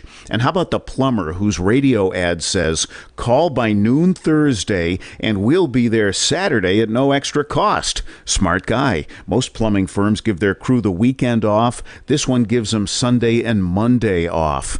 In the words of a respected advertising executive, cut to the chase, make it quick, and tell me exactly what you can do for me, especially if you're looking for work. For more tips on critical communication skills for the way things are now, hit survivalspeech.com. I'm Holland Cook. From Feature Story News in Washington, I'm Kate Fisher. The death toll from the mass shooting in Monterey Park in the U.S. state of California has risen to 11 after another victim died from extensive injuries. Police are investigating what motivated the gunman to storm a dance studio in the city near Los Angeles during Lunar New Year celebrations on Saturday night. Ira Spitzer reports from near the scene in Monterey Park. Police have named the shooter as a 72-year-old man named Hukan Tran, who killed himself the next day when approached by authorities. They say they still haven't yet uncovered a motive for what led him to open fire at this dance studio just east of downtown Los Angeles, killing 10 people. The dance studio is a gathering place for the large Chinese community in this predominantly Asian suburb. Ira Spitzer, Monterey Park, California. The World Health Organization says it needs $2.5 billion to help a record number of people who are facing disease and starvation. Jody Jacobs has more from the United Nations in New York. These are unprecedented times, says the WHO Director General. Nearly 340 million people are now in need of humanitarian assistance globally. Tedros Ghebreyesus reported that the World Health Organization staff are providing assistance for over 50 health crises around the world. 11 of those, he says, are classified as Grade 3, the organization's highest level of emergency. He, together with his team, have urged donors to be generous in their monetary support this year, as he believes more people than ever before face the risk of starvation. 4 members of the far-right group, the Oath Keepers, have been found guilty of seditious conspiracy in the United States. The 4 men were convicted for their involvement in the January 6th riot in 2021 at the U.S. Capitol. Our Washington correspondent, Jagruti Dave, has more. The defendants, Roberto Minuta, Joseph Hackett, David Merschel and Edward Vallejo, were convicted after 3 days of deliberations by a jury here in Washington. They were accused of using force to try and prevent Joe Biden from becoming president by keeping former President Donald Trump in power. The same verdict was handed down to the Oath Keepers leader Stuart Rhodes in an earlier trial. The charge of seditious conspiracy is rarely used and carries a sentence of up to 20 years in prison. Japanese Prime Minister Fumio Kishida has said that his country's on the brink of not being able to function as a society because of its falling birth rate. Japan is estimated to have had fewer than 800,000 births last year. From bureaus worldwide, this is FSN. Yep, we still do email. Drop your email address in the entry box at freetalklive.com and you'll be kept in the loop with Free Talk Live.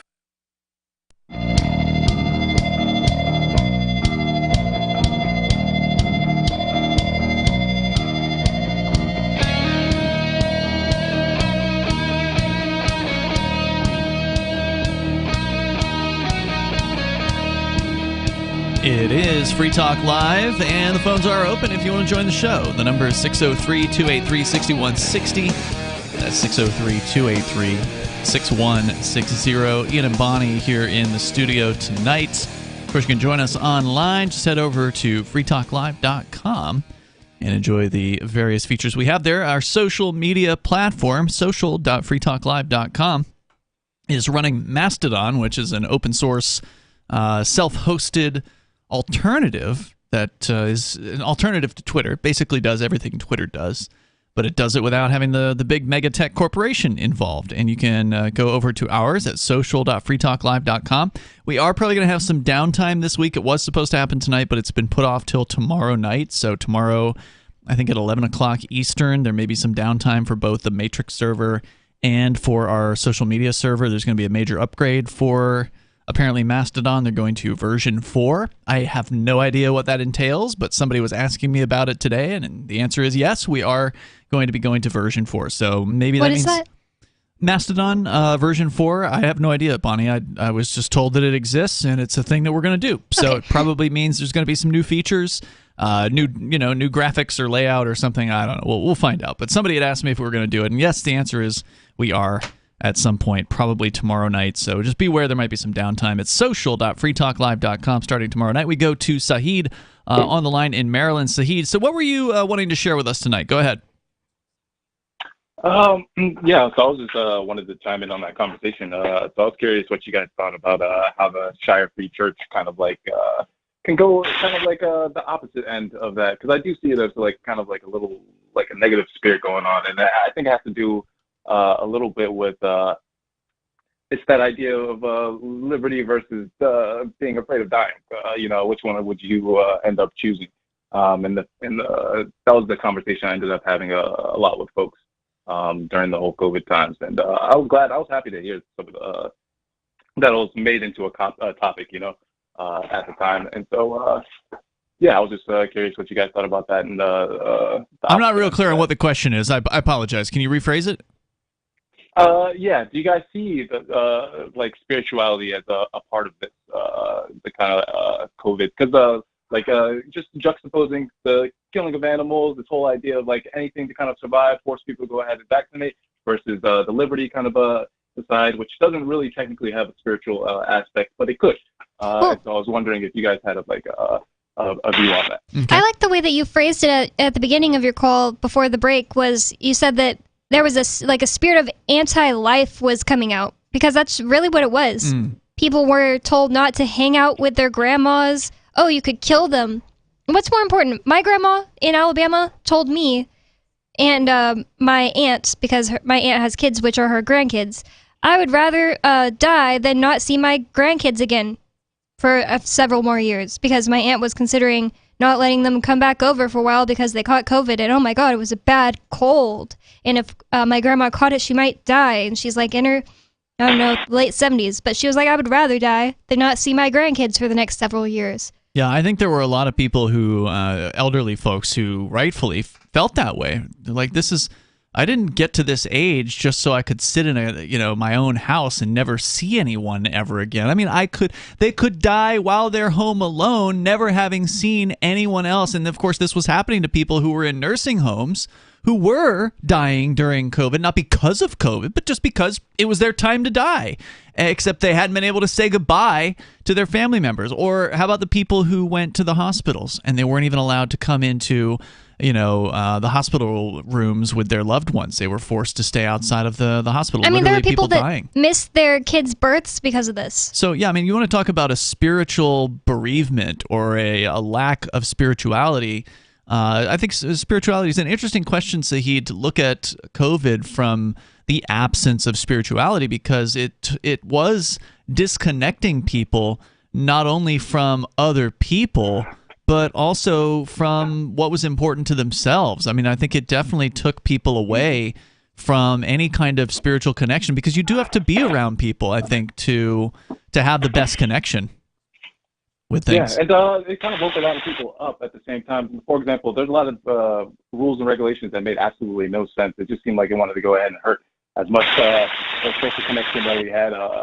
And for example, like churches not being open versus gardening sections being closed off, but other sections not. Gyms being closed. I definitely see a spiritual side to it. But, great point. And we did talk about the churches. I know that from your previous calls, you are a Muslim. I didn't see a lot in the news about any kind of mosques that were open versus closed. Did you hear anything about that? Because certainly Christian churches were a mixed bag. Most of them were obedient and doing what Master told them to do. But there were a spattering here and there of some that were rejecting the mandates and were continuing to hold their worship services, including some pastors who were actually getting arrested for doing so. Was there anything? Was there any news within the Islamic world about that, similar things happening? It's pretty much the same thing. It's a mixed bag. A lot of people in authority were, ODing, just being over the top, and then there's a lot of the community itself. And we held that religion is definitely more important than being afraid of death, because that's like a core tenet inside of Islam, is like not being afraid of death. Your time is written at a certain point, and so that became like a strong topic. I went down to DC at a certain point for the rally with Bell Bigtree. I forget what it was called, and the mandates. And there's a strong religious presence there. And what I really liked about it was I saw that the Nation of Islam actually took a strong stance against vaccine mandates during the time. And so that was a whole thing that I completely missed. But yeah, within the regular Muslim community with the mosque is the same kind of deal as you find with the churches. And so there'll be shutdowns, and then there's people who then there's times when there's Eid where people are just like, we don't care. And I think that was really one of the benefits of this, was you could really kind of shake out who was serious about their beliefs and who wasn't. And Saheed, thank you for the call tonight. I'm getting weird noises from your phone on occasion, by the way. I don't know what's going on over there, but I do appreciate hearing from you tonight. But yeah, you really get to find out who was taking their religious beliefs seriously. Like, there's all kinds of purported religious leaders out there who would love to have you at their church and giving 10% of your income to their church. But how many of them really worship God over the government? The government, yeah, that is an important question, and this really sussed that out. You got to find out who was serious about their beliefs, who was willing to actually put their beliefs and their freedom on the line, and it wasn't very many of them. There were a lot of obedient preachers out there who just shut down their churches, went online only, did not allow any congregation to congregate. Even just requiring masks, it's like, that's so awful. I mean, talking about like Islam, Christians have been, against, having to, cover your face to go into places of worship. They'll always say that like that's not a good thing. Women shouldn't have to cover themselves up, but they were covering their faces to go into into the sanctuary to go worship God. I don't see how that makes any sense. It just pointed out their hypocrisy. Put it right out there for everybody to see.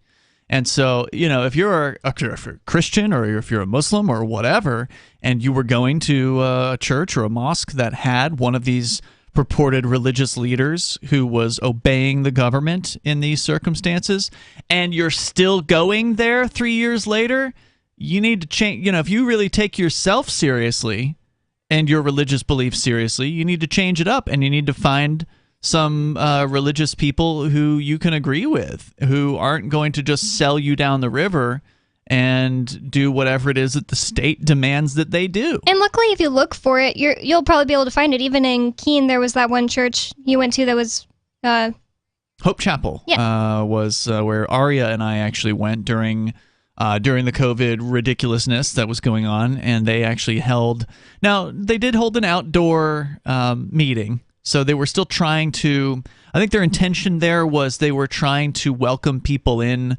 who were still afraid, right? Like they didn't want to be... I thought it was a sunrise service. No, I think it was just like whatever the regular service time was, 9, 10 a.m. or something like that. So no, it wasn't the sun was coming up. Oh. But normally they have church indoors. So they did hold an outdoor service. And I didn't feel like that was pandering or anything like that, because the message of the sermon was very principled, very pro-liberty. And the reason why, and I did actually talk to the pastor about it, and the reason why they were having the outdoor service was because there were, there's still some people who are scared, right? Like, you don't want to necessarily push those people away, right? You want them to hear your message and not be completely afraid. So they kind of did this middle ground thing where people were gathering outside. There was plenty of handshaking and hugging, and so all the things that weren't supposed to do was being done. And instead of being stuck in the church that you've always gone to and wanting to just being like, oh, well, we have to wear masks now. It's nice to find the people that deserve to be supported, and the type of people that are basically like your family, your tribe. Yeah. And just change it up. I'm sure lots of people had to do that during COVID, which is another good thing. Well, that's my question: is how many people actually did? How many people? Because church is a social event for a lot of people. It's an excuse to go and be around people who purportedly are of a like mindset or have supposedly similar beliefs, and to commune with those people on a weekly basis and purportedly have friends at these churches. And then all of a sudden they go down this road of being totally obedient to the government and showing their true colors. And being really mean to the people who disagreed with what the government said. Like, yeah, some people were. This isn't a church, but even in the Facebook page for the town I lived in during the very beginning of COVID, well, I guess I was in San Antonio, but anyways, the town that I'm basically from in Texas, Cibolo, it turned into everybody on there was taking pictures of people not wearing masks and being like, this person didn't wear a mask into Walmart. This is their name. Shaming them. And it was just like, wow, I can't even believe that these are the people I've lived around. Well, right. And that's part of the reason why so many people were putting on masks when they were against wearing masks because they didn't want to be shamed. They didn't want to be outed for being, against the community and all this other, all this other propaganda that was going on. But how many people were at a church where they've been going for years and they've generated relationships with these people, and then you watch them all go insane over all this COVID nonsense? They go against their own religious beliefs and start shutting down services, and they're not getting together. If they are, then they're mask mandates, they're outdoors, no touching, all this, everything just completely changed. How many of them were willing to essentially eschew their friendships, just jettison their friendships that they've had with these people, and then go find another church?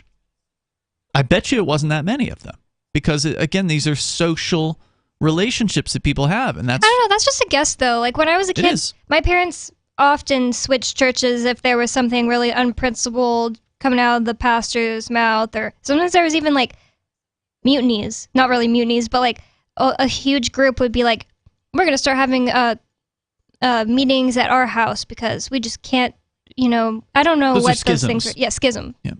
Oh, that's standard for religion, is when a religion has a disagreement about something, they split. So I'm just saying, I'm sure that was happening during COVID over the COVID stuff. I hope so, because it was a perfect opportunity to really see where somebody stood, whether it be people in your own family or people in your church or people at your business or whatever.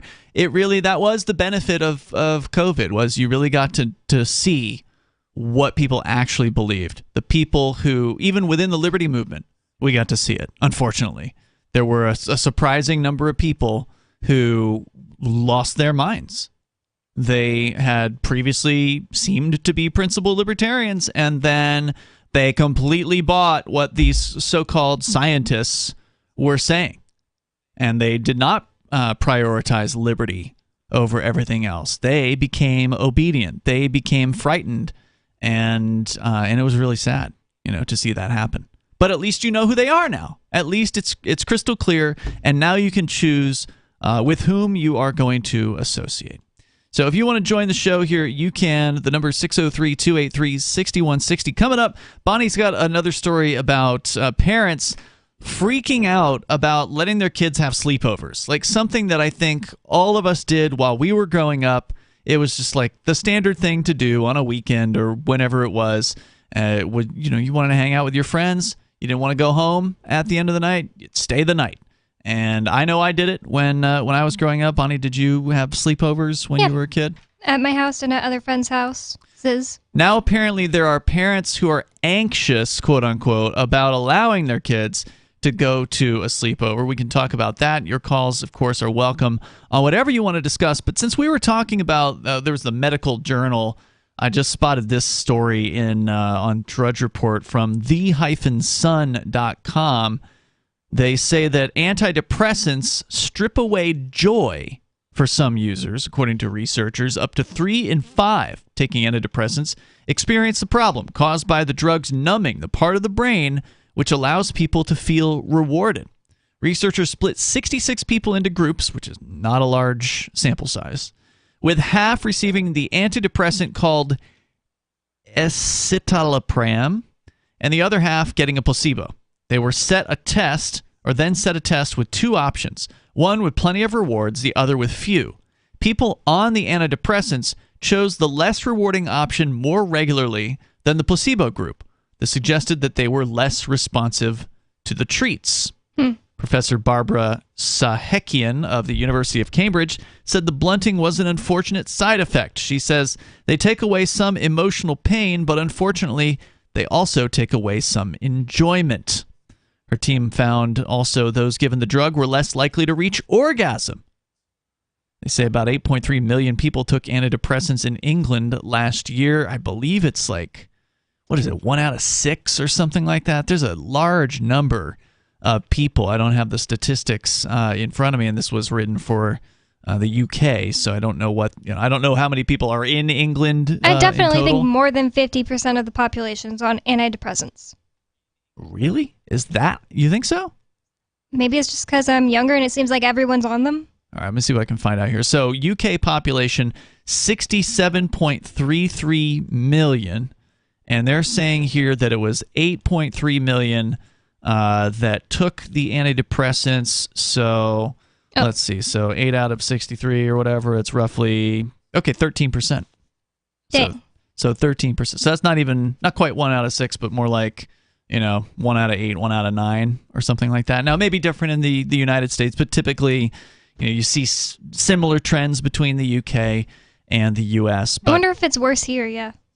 As I say, it may very well be. But Bonnie, you were saying at the beginning of the show that this doesn't surprise you at all because you've had people who you've known on antidepressants who've said things like this. Yeah, I thought this was just common sense. In fact, I would have thought it would be like a side effect on the bottle, like warning you. If you take this, you're going to feel emotions a lot less. It's like everyone I've ever known who's taken antidepressants says like, yeah, I need it because I have a chemical imbalance. I just can't. I'm just depressed all the time, and there's no way I like exercising or anything like that would help me get over that. I have to take a pill, and unfortunately, that means that I just don't feel anything as much. Like everything is blunted. That's the numb. Word. Numb. Mm-hmm. It's a common word. Disturbing. And according to the Centers for Disease Control in a brief released September of 2020, so this doesn't factor in any changes that might have happened during COVID. During 2015 through 2018, 13.2% of adults over 18 had used antidepressant medications in the past 30 days. 13.2%. I just don't believe those numbers. Usage was higher among women, 17.7%, than men at 8.4%. So maybe you're more likely to encounter females, given that you're a lady. And so maybe it feels more common because of that. Antidepressant use increases with age overall and in both sexes. Use was highest among women aged 60 and over, where it was 24.3% of older ladies. And the closer I'm getting to death, the less I'm going to want to have no access to my feelings. That's just terrifying. Yeah, I agree. And I've just thankfully, if I've known people who are on antidepressants, they don't talk about it, right? So I don't know. Like, I don't know what all my friends are taking, if they're taking any kind of medications, unless they just are admitting it. So I can't say for sure how many people I know that have taken antidepressants. I do know we did have a co-host many years ago who did take them, and he did get off of taking those antidepressants because it was making his life worse. Yeah, I was going to say, did he say anything about it numbing his personality? Because my ex-best friend that I used to live with in Texas, he took himself off like against his doctor's orders and everything. Mm-hmm. He's like, I'm not taking these. They make me feel awful. They make me feel like a robot, and they make life awful because it's just like, if you don't get the reward you normally get out of like eating a piece of toast in the morning, it's just like, whatever, I don't even care about this. Yeah, it sounds awful. Sounds terrible. Why would you want to live? I'd rather be depressed. He did not say that specifically, but this was 20 years ago, so I don't remember everything that he said about it, but he did say that it killed his sex drive, being on the antidepressants. It gave him acne all on his back, so he had backne as a result of the antidepressant. So, like, even if he did have a sex drive, he wouldn't be as attractive to the opposite sex. And that's got to be depressing to... Yeah, no kidding. Yeah, to get, a bunch of pimples on your back. And have no sex drive as well. So, like, that was the reason why he quit taking them. And unfortunately, I've lost touch with him over the years. He supposedly lives in New Hampshire, but I have not heard from him nor seen him, unfortunately. He was one of our founding co-hosts that was on Free Talk Live. So if you want to share your story, maybe you've been on these antidepressants and you want to explain what it was like and why you got off or why you stayed on, you're welcome to call in at 603-283-6160, and you can share that story with us here. That's 603-283-6160. Of course, you can bring up absolutely anything that's on your mind. And I think it's important to bring up in any kind of discussion about mental illness and purported medical solutions to it is this idea of the placebo effect.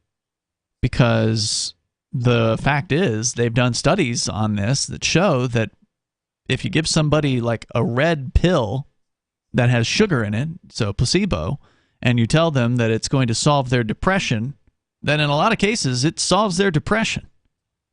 So what does that tell you? Well, to me, what that tells me is that depression is in your head.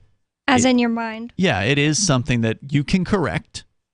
And it is not a chemical imbalance, which is what they all love to say. And I think the most disgusting part about the industry that profits off of people getting on these drugs is the fact that if a doctor in a coat tells somebody who's, weak enough mentally, you have depression. Right. You need this. That's what they'll believe, and that's what their body will respond to. Mm-hmm. Yep. That's what your brain is the captain, and your cells just go, yep, okay, that's what we're going to do. Mm-hmm. And if you believe you need this pill or else you can't be happy and there's nothing else that can help you, then that's just what you're going to believe. And I think it's disgusting that doctors don't discuss diet, exercise, maybe all your friends really suck and you need to make new friends. Maybe you need to go out and make a new hobby. Maybe you should get a dog, anything like that before just giving people pills. A pill. Yeah, that's a great point. And it really touches on the power of belief. And doctors aren't going to tell you about that either. No. Most of them. And that's why you probably should find a doctor that would be willing to.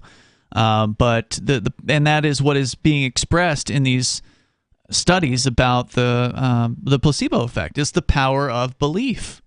Every time, not just in the case of depression or whatever, but in the case of all studies about placebos, because it's what the person believes is true that becomes true for them in that case, meaning that they think they're taking a powerful medicine, and so their body responds as though they're taking a powerful medicine.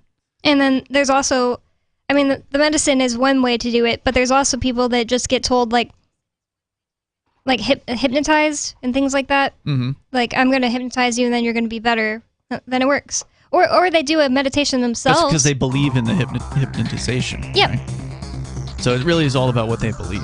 If you want to comment, though, you're welcome to join the show here. The number is 603-283-6160. That's 603-283-6160. And if you want to learn more about that, you should read You Are the Placebo by Dr. Joe Dispenza. It's just case after case after case. Oh, yeah, it's super interesting.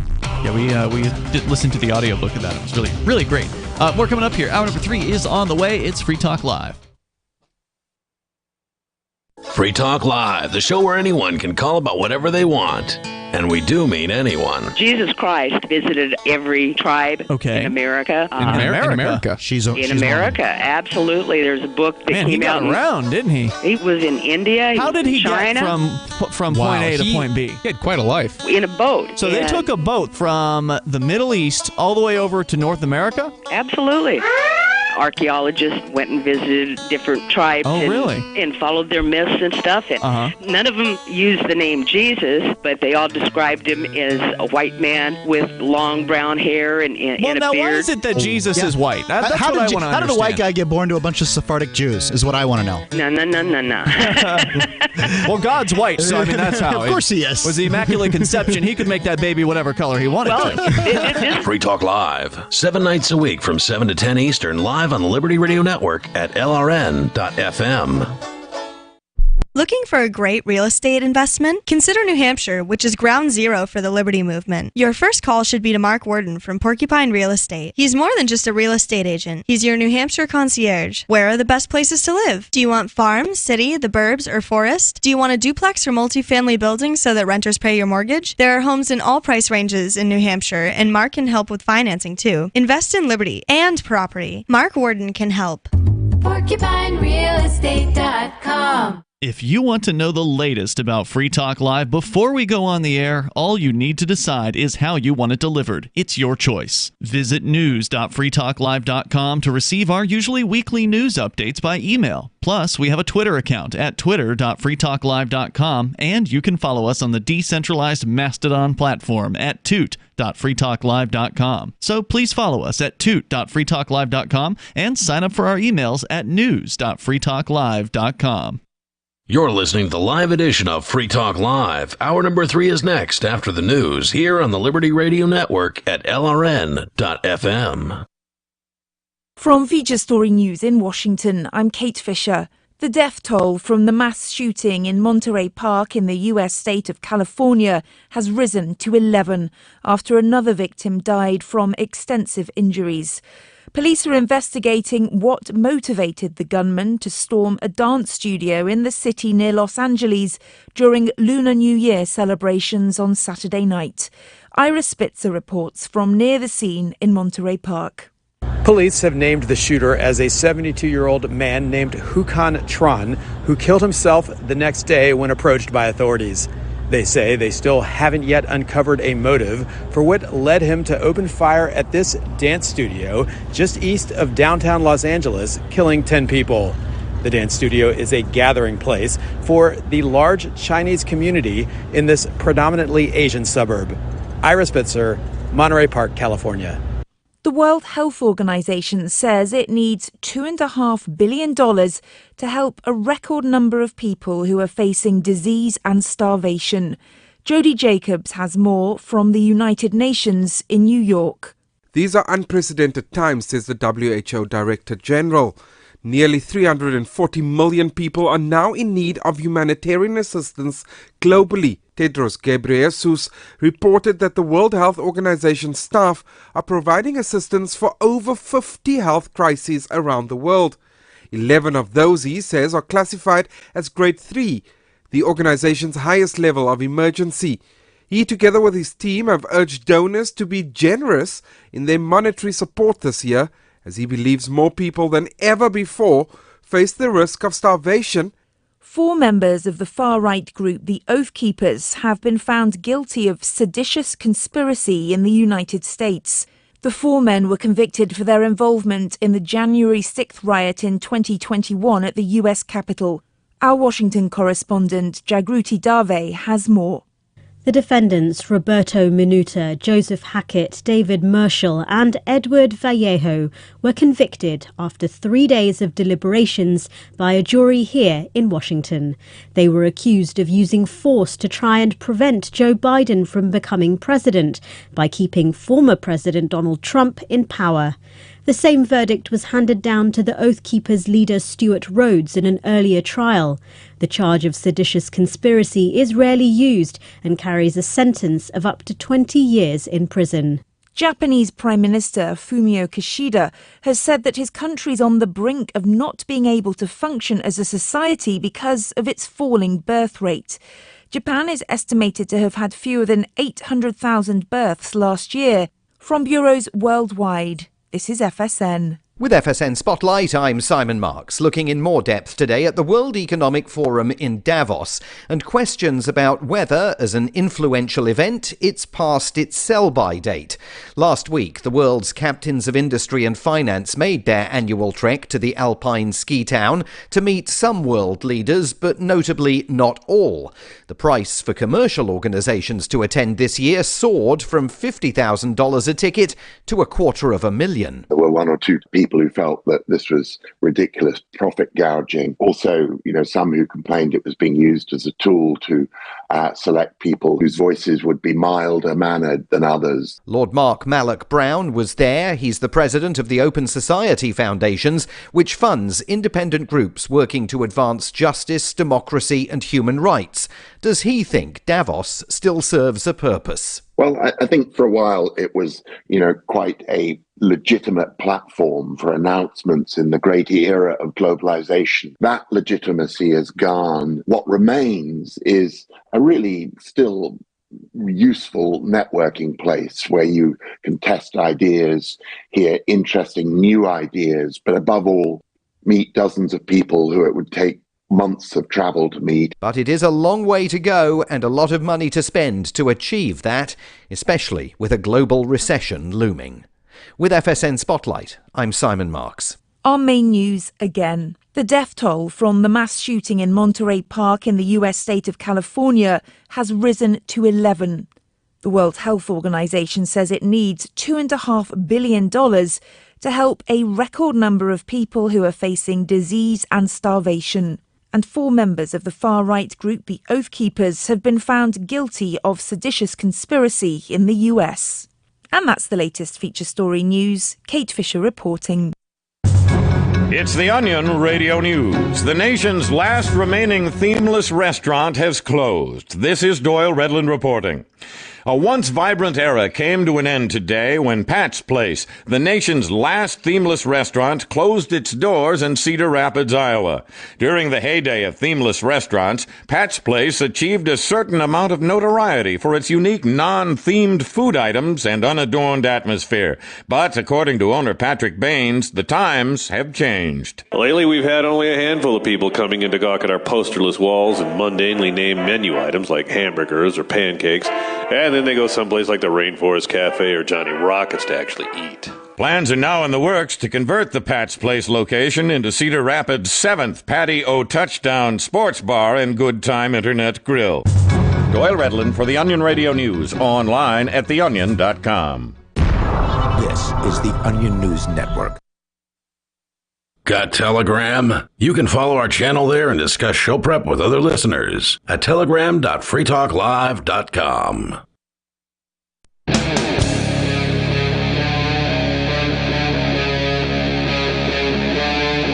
Free Talk Live.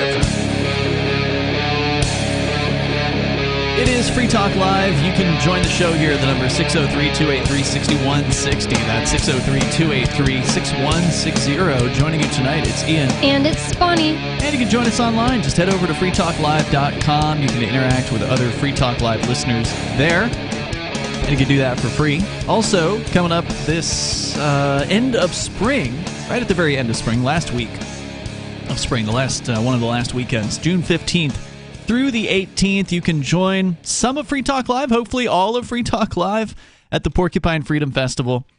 Obviously, we're still waiting on some sentencing from the federal courts before we'll know whether or not Aria and I get to attend, but we're intending to attend and hoping that you'll be there as well for ForkFest 2023. All you got to do to attend this decentralized libertarian camping event is reserve your camping site, your RV site, or your motel room, whatever your preference, with Rogers Campground for June 15th through the 18th. It's just before the Porcupine Freedom Festival, which is the biggest libertarian camping festival out there on the planet, and that happens the week after. That one starts on the 19th. So if you've got the full 10 or 11 days to stay up here, you really ought to. It's definitely worth the time. It's worth the money.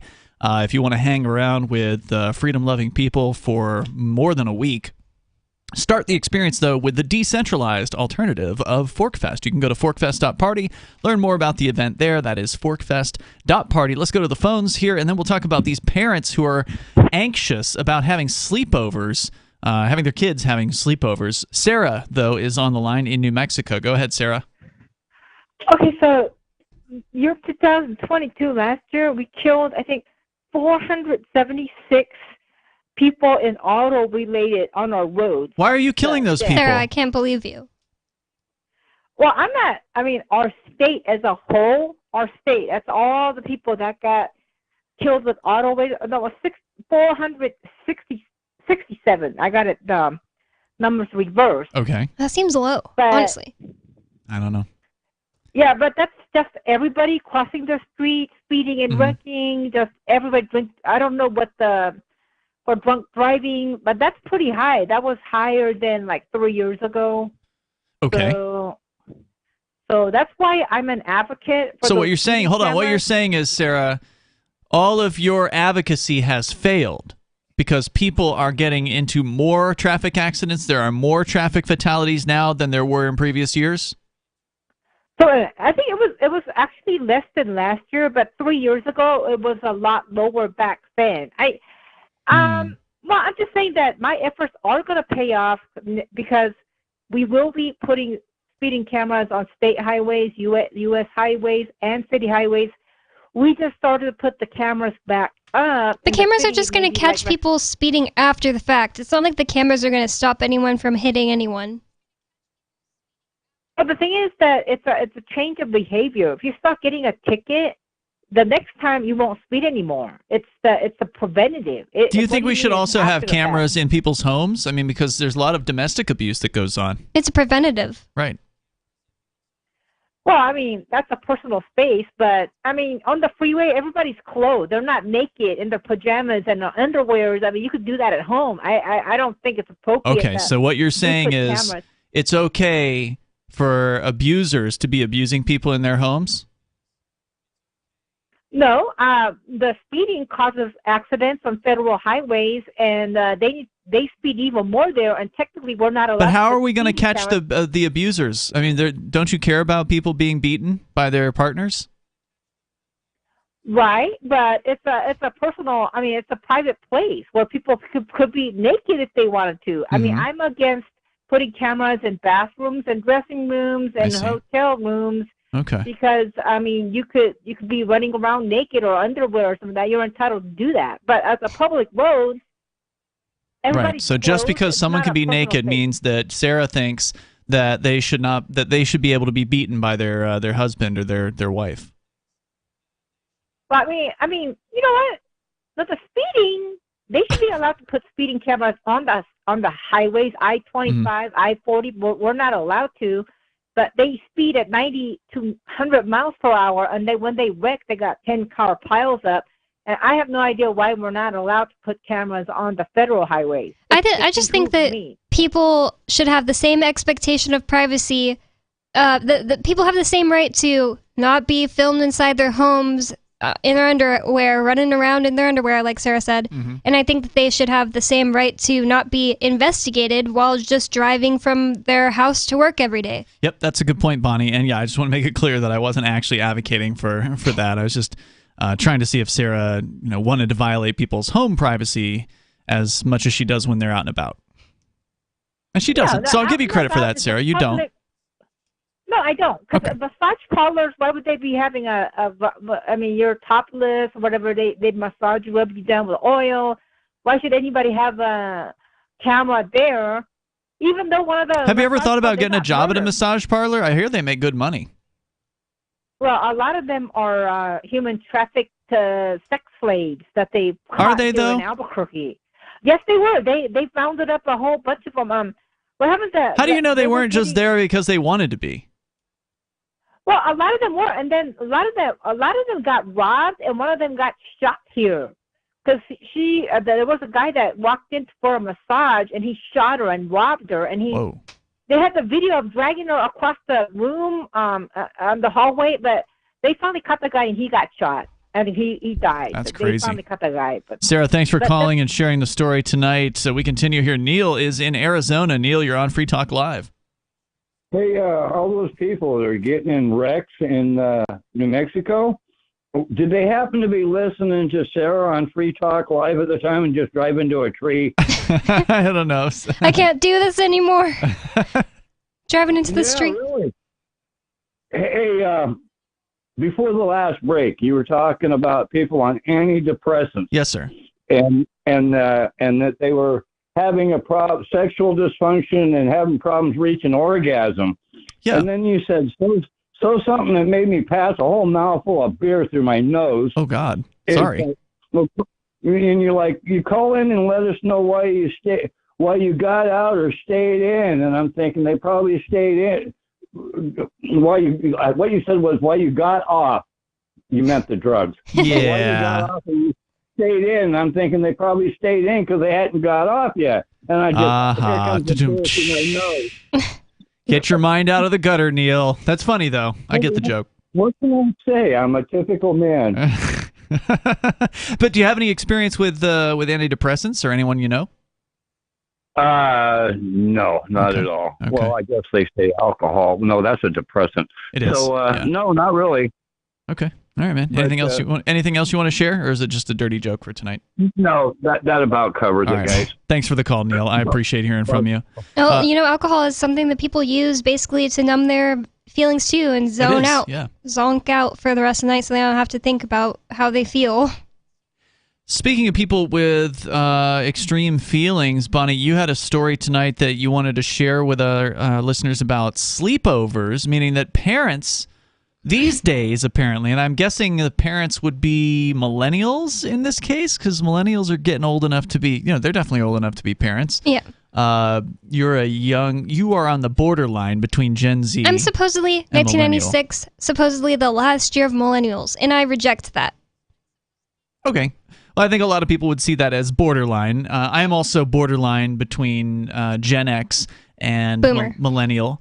No, and I prefer to be seen as Gen X over millennial. But maybe whatever. that's both of us what it is, because it's not that I don't want people to know I was born in 1996, like, oh, I was too old or something. It's that I don't like how the millennials are described, and so many of them accept what they're described like, and I just don't accept that. I don't really feel like I completely fit in with Gen Z either. I think that like 1996 to 1999 needs its own little mini thing. I think they call it Zennials, don't they? I could accept that. I think that's what they say. But anyway, these parents these days apparently are anxious, because we always hear about how young people are depressed and or anxious. And there's just so many young people that describe themselves as having anxiety and having depression. And so apparently now they're having anxiety about letting their kids simply go over to their friend's house for the night to have a sleepover. Yep, this is from the Washington Post. It says sleepovers have gotten very complicated. I don't believe it. What a once simple rite of childhood reveals about the divisions among us. The boys had been hanging out all Saturday afternoon, and Cecily Thrasher was planning to pick up her 12-year-old son from his friend's house at 7 p.m. But as evening approached, the kids decided they wanted a sleepover. The friend's father texted Thrasher to say it was fine with him if her son wanted to spend the night. Okay. When the message appeared on her phone, she felt a surge of dread. Okay, I'm sure she's going to explain why that is here, but it would seem to me like one of the benefits, and I presume without being a parent, right? Like, I'm not a parent. Bonnie, you're not a parent either. But without being a parent, it would seem like one of the clear benefits of the sleepover policy or the sleepover thing is parents are using one another as a reason to get out from having the kid for the night, right? So, like, you get to be with your husband or your wife alone in the house, and you don't have the kid demanding whatever the hell dessert or candy or television or whatever it is that they're demanding. And he's a 12-year-old, so, I mean, it's not like he's just, like, running around making messes, most likely, but... Yeah, maybe he'd just be playing video games or sitting on his phone or whatever, I don't know. But they're out of your hair.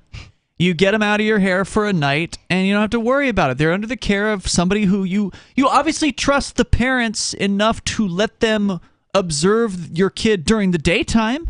They're over at the kid's friend's house already.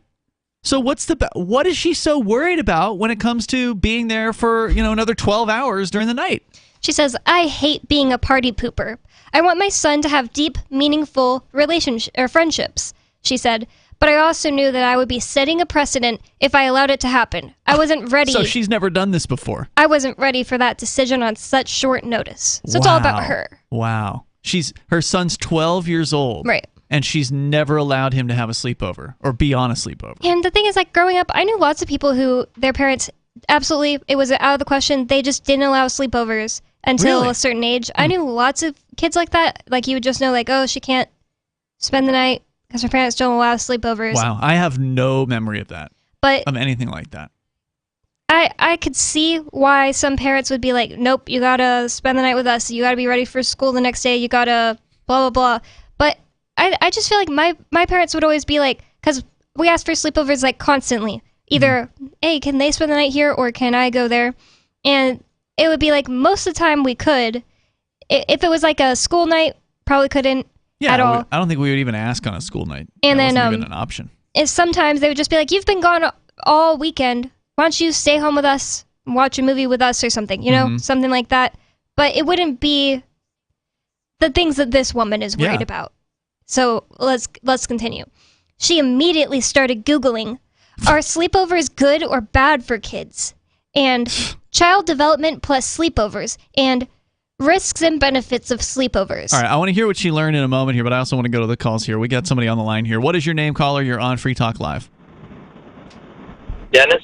Dennis, you're on the air. Go ahead. I haven't listened to you guys in quite a minute, but I were with you guys back in like 2006 when you made the move to New Hampshire. Oh, wow. Everything seemed so great and everything. I have like a two-part question. Number one is, like I said, I've been out of the loop for a minute. Do you still talk to Mark Edge? Is Mark Edge still part of the show, or Yeah, he may be on tomorrow night. Mark has been doing a lot of traveling in the last several years, probably more like 7 years. At this time, he's been trying to find a place for him and for other freedom-minded people to migrate to that's outside of the United States. And he's got some property in an Honduran island that he's been trying to renovate to make that possible for some people. So he's really been on this sort of different journey recently, and so he hasn't been on the air a whole lot, but he's trying to come on at least a once-a-week basis. Wow, that's so cool. And the second part is, like I said, I was with you guys from 2006 onward. Do you think the Free State Project was a success, or do you think it's been a failure? Oh, tremendous success. I mean, there's thousands of freedom-oriented people who have moved here, and there are more moving in every single month across New Hampshire. There's no other community of freedom-loving, liberty people like this one. There's nothing else like this anywhere on the planet. We're seeing tremendous political successes where Free Staters are being elected to state rep seats. We've probably got as many as 50 of the 400 seats now in the New Hampshire State House are now held by actual Free Staters, and there's probably another 50-plus seats that are people that are real friendly to us. So they would rank pretty highly with the New Hampshire Liberty Alliance that gives individual ratings to each of the state reps every single year based on their voting record. I think just the amount of people that have lived, their lives more free because of the Free State Project and, their communities, I'd have to say it's a success. Like, people move away from California, come to New Hampshire, and they have friends, none of which judge them for how they think. And they get to, wear a gun to the state house, or, wear a gun wherever they want, things like that, because we have constitutional carry here now. So there's an instant increase in freedom for a lot of the people that just move here based on the comparison between the states. So, yeah, I mean, there's a reason why New Hampshire was chosen, because it is a more free place, but I think the Free Staters here have helped make it freer over time. And the libertarians here are such a political force, not the Libertarian Party, but the libertarians, those who are willing to run as Republicans and or Democrats and sort of infiltrate the major two parties. They've had tremendous successes, especially taking sort of quote-unquote taking over, if you will, or infiltrating the Republican Party. It's been amazing. We have an actual Free Stater who is the House Majority Leader, and he has been for the last couple of years. Free Staters are heading up the House committees in a lot of cases that are hearing various different bills and legislation. And again, the community, so you've got the political success stories, and then you've got the community where there's market days that happen every single month in various different areas of the state where people come together and they offer whatever product or service that they have, whether it be, homemade tea or beef, chicken, that is being made on local farms, to somebody who knows how to give massages or whatever, and they're accepting alternative currencies like goldbacks and cryptocurrency for their products and services. I mean, there's just nothing like it anywhere else. It's absolutely been a success, but we still need thousands more people to move here. Yeah, that sounds wonderful. It was really good talking to you. I was really dismayed to hear about what happened to you and your fellow Crypto 6. Boy, it really shows the state of which they are as a bunch of thugs. I do plan on writing to the judge and letting them know how you've changed my life. You've changed my life in the last 15 years. I would say for the better, and I think you have a lot to give. And I wish you nothing but the best, Ian. And I'll have my fingers crossed for you, man, come April. Thank you, Dennis. It's very kind. I appreciate you reaching out here tonight, and don't forget all the details regarding the judge letters you can find over at letters.freetalklive.com. Thank you for the call tonight. So, Bonnie, you were telling us about this woman, Ms. Thrasher, who is really upset or frustrated, anxious, I guess was the word that she used, regarding her son, who's 12 years old, wants to spend the night with the very same friends that he's spending the day with. So why is that a problem? She started Googling, she says, as she needed to do research to see, what does the internet think? Does the internet think sleepovers are good or are sleepovers bad? Well, yeah. I bet you the internet thinks both things. Yeah, right. It says she listened to child psychologists on TikTok, scrolled through blog posts, and searched newspaper articles. Talk about overthinking this thing. She politely declined the sleepover invitation and kept scouring the internet. Mostly, she says, I was just trying to find a way to feel good about my decision. Oh, okay. So she had already made the decision, and then she wanted to get reinforced by other people on the internet who also don't believe in sleepovers. Meanwhile, her 12-year-old son is probably embarrassed as hell that his mom is so lame, and she won't even let him hang out with his friends overnight. Yep. It says, a sense of clarity proved elusive, but she did find that she has plenty of company in feeling unsure about sleepovers. Among parents who are skeptical of this particular rite of childhood, one question, can I spend the night, unleashes a slew of others. How well do we know the other parents? Are there guns in the house? What about alcohol or drugs? What is the risk of COVID exposure? Are there older siblings around? Will the kids be watching YouTube or TikTok all night? What do they do during the daytime? I mean, kids are constantly on their phones. And another solution to this that is better than going on the internet is like going to meet the parents. If they're just going to be sitting there hanging out with your kids all day, they probably wouldn't mind you coming over and talking for like an hour. How is it that... okay, so like, again, not that I know a whole lot about parenting. I don't, but I was a kid at one time. My parents met the parents. My parents met my friends' parents. They wouldn't... I don't think they would want me to go hang out at somebody's house without knowing who the parents were. So, like, does she not know who this father is who had said he was fine with the kids spending the night? Does she have no idea where her son is spending his afternoon? And again, if she's concerned about what they're going to watch or what they're going to get into, like... Can they not get to the family's guns during the middle of the day as well? Why is being there at nighttime so much more dangerous than during the day? I don't know. She has more questions. She says, is it a girls-only or boys-only gathering? And what about kids who don't adhere to binary concepts of gender or sexuality? I never even considered that. Like, do those kids get the same, get to hang out with their parents as much? Are there really that many kids like that at all? These days, yeah, apparently there's way more people in Gen Z, and 12 is probably Generation A or whatever they're calling the next one. There's like the whatever's after Gen Z. Generation Alpha, I think is what they're calling it. But the Gen Z kids are like 1 out of 4 or 1 out of 6, somewhere in that range, are identifying as some variant of LGBTQ. So it is definitely more common. But again, wouldn't that be for the host parent to be deciding on? Like, if Johnny's friend Susie was born a boy, then do you want Susie to come over to the house? That's up to the dad to determine in that case. That does make it a little more complicated. I don't know. Because it's not like I was spending the night with other boys my age as a kid. And neither was I. I certainly was not at girls' sleepovers. I had no experience with those back then. But again, if you're hanging out with somebody and you're spending time with that person during the daytime and it's okay, then what's the problem with it being overnight? I just don't understand it. Says there are families for whom slumber parties are out of the question. In certain cultures, allowing your child to stay overnight with someone outside the family is not an accepted practice. Many Gen Z TikTok users have memed the awkward experience of turning down sleepover invitations because of wary parents. So the kids have memed their parents just turning talking them about like, oh, I'm a grown-up now, but I remember when I was a kid, I couldn't go to any sleepovers because of my parents' culture or whatever.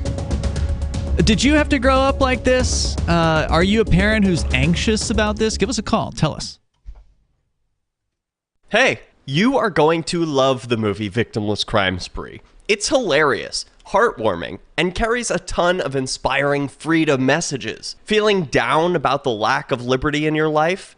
You need to put on this film with some friends and have a good laugh. It's a true story about me and my friends in New Hampshire living free, singing, dancing, and getting arrested. Of course, it's all on video, and the bad guys, the cops, judges, bailiffs, and sheriffs, they all play their part like it's out of a movie or something. You would think we scripted the whole thing, but it's real life.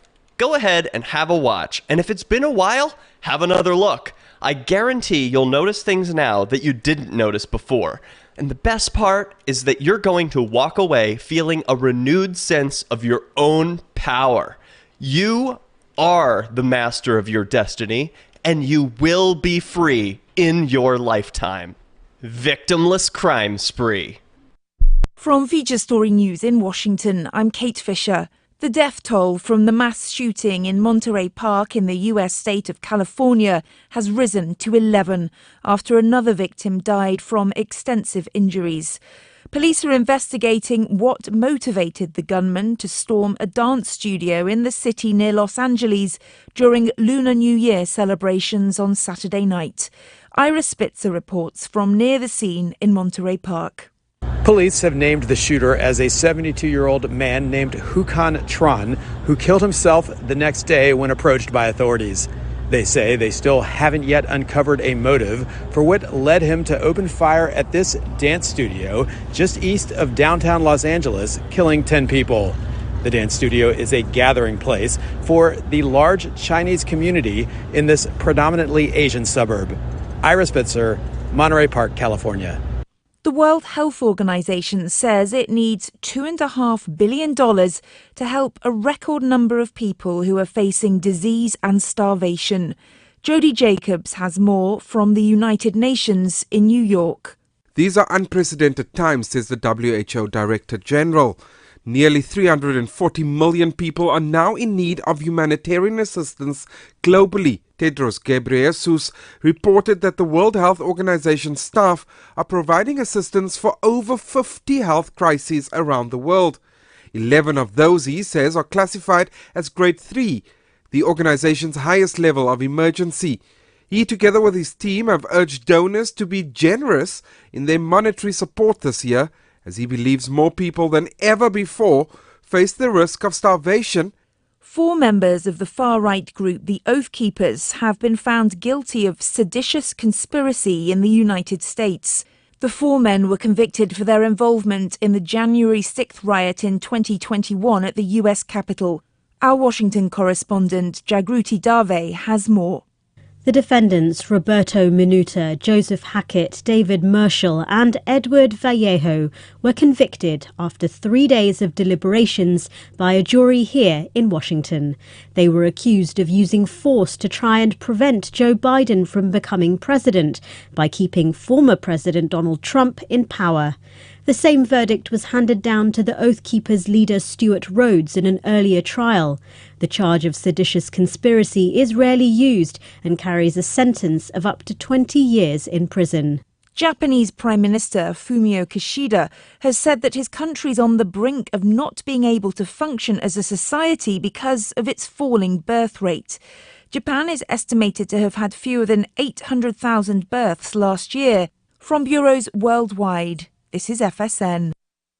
Our Matrix server is about as free as internet chat can be. Join the existing rooms or create your own at chat.freetalklive.com.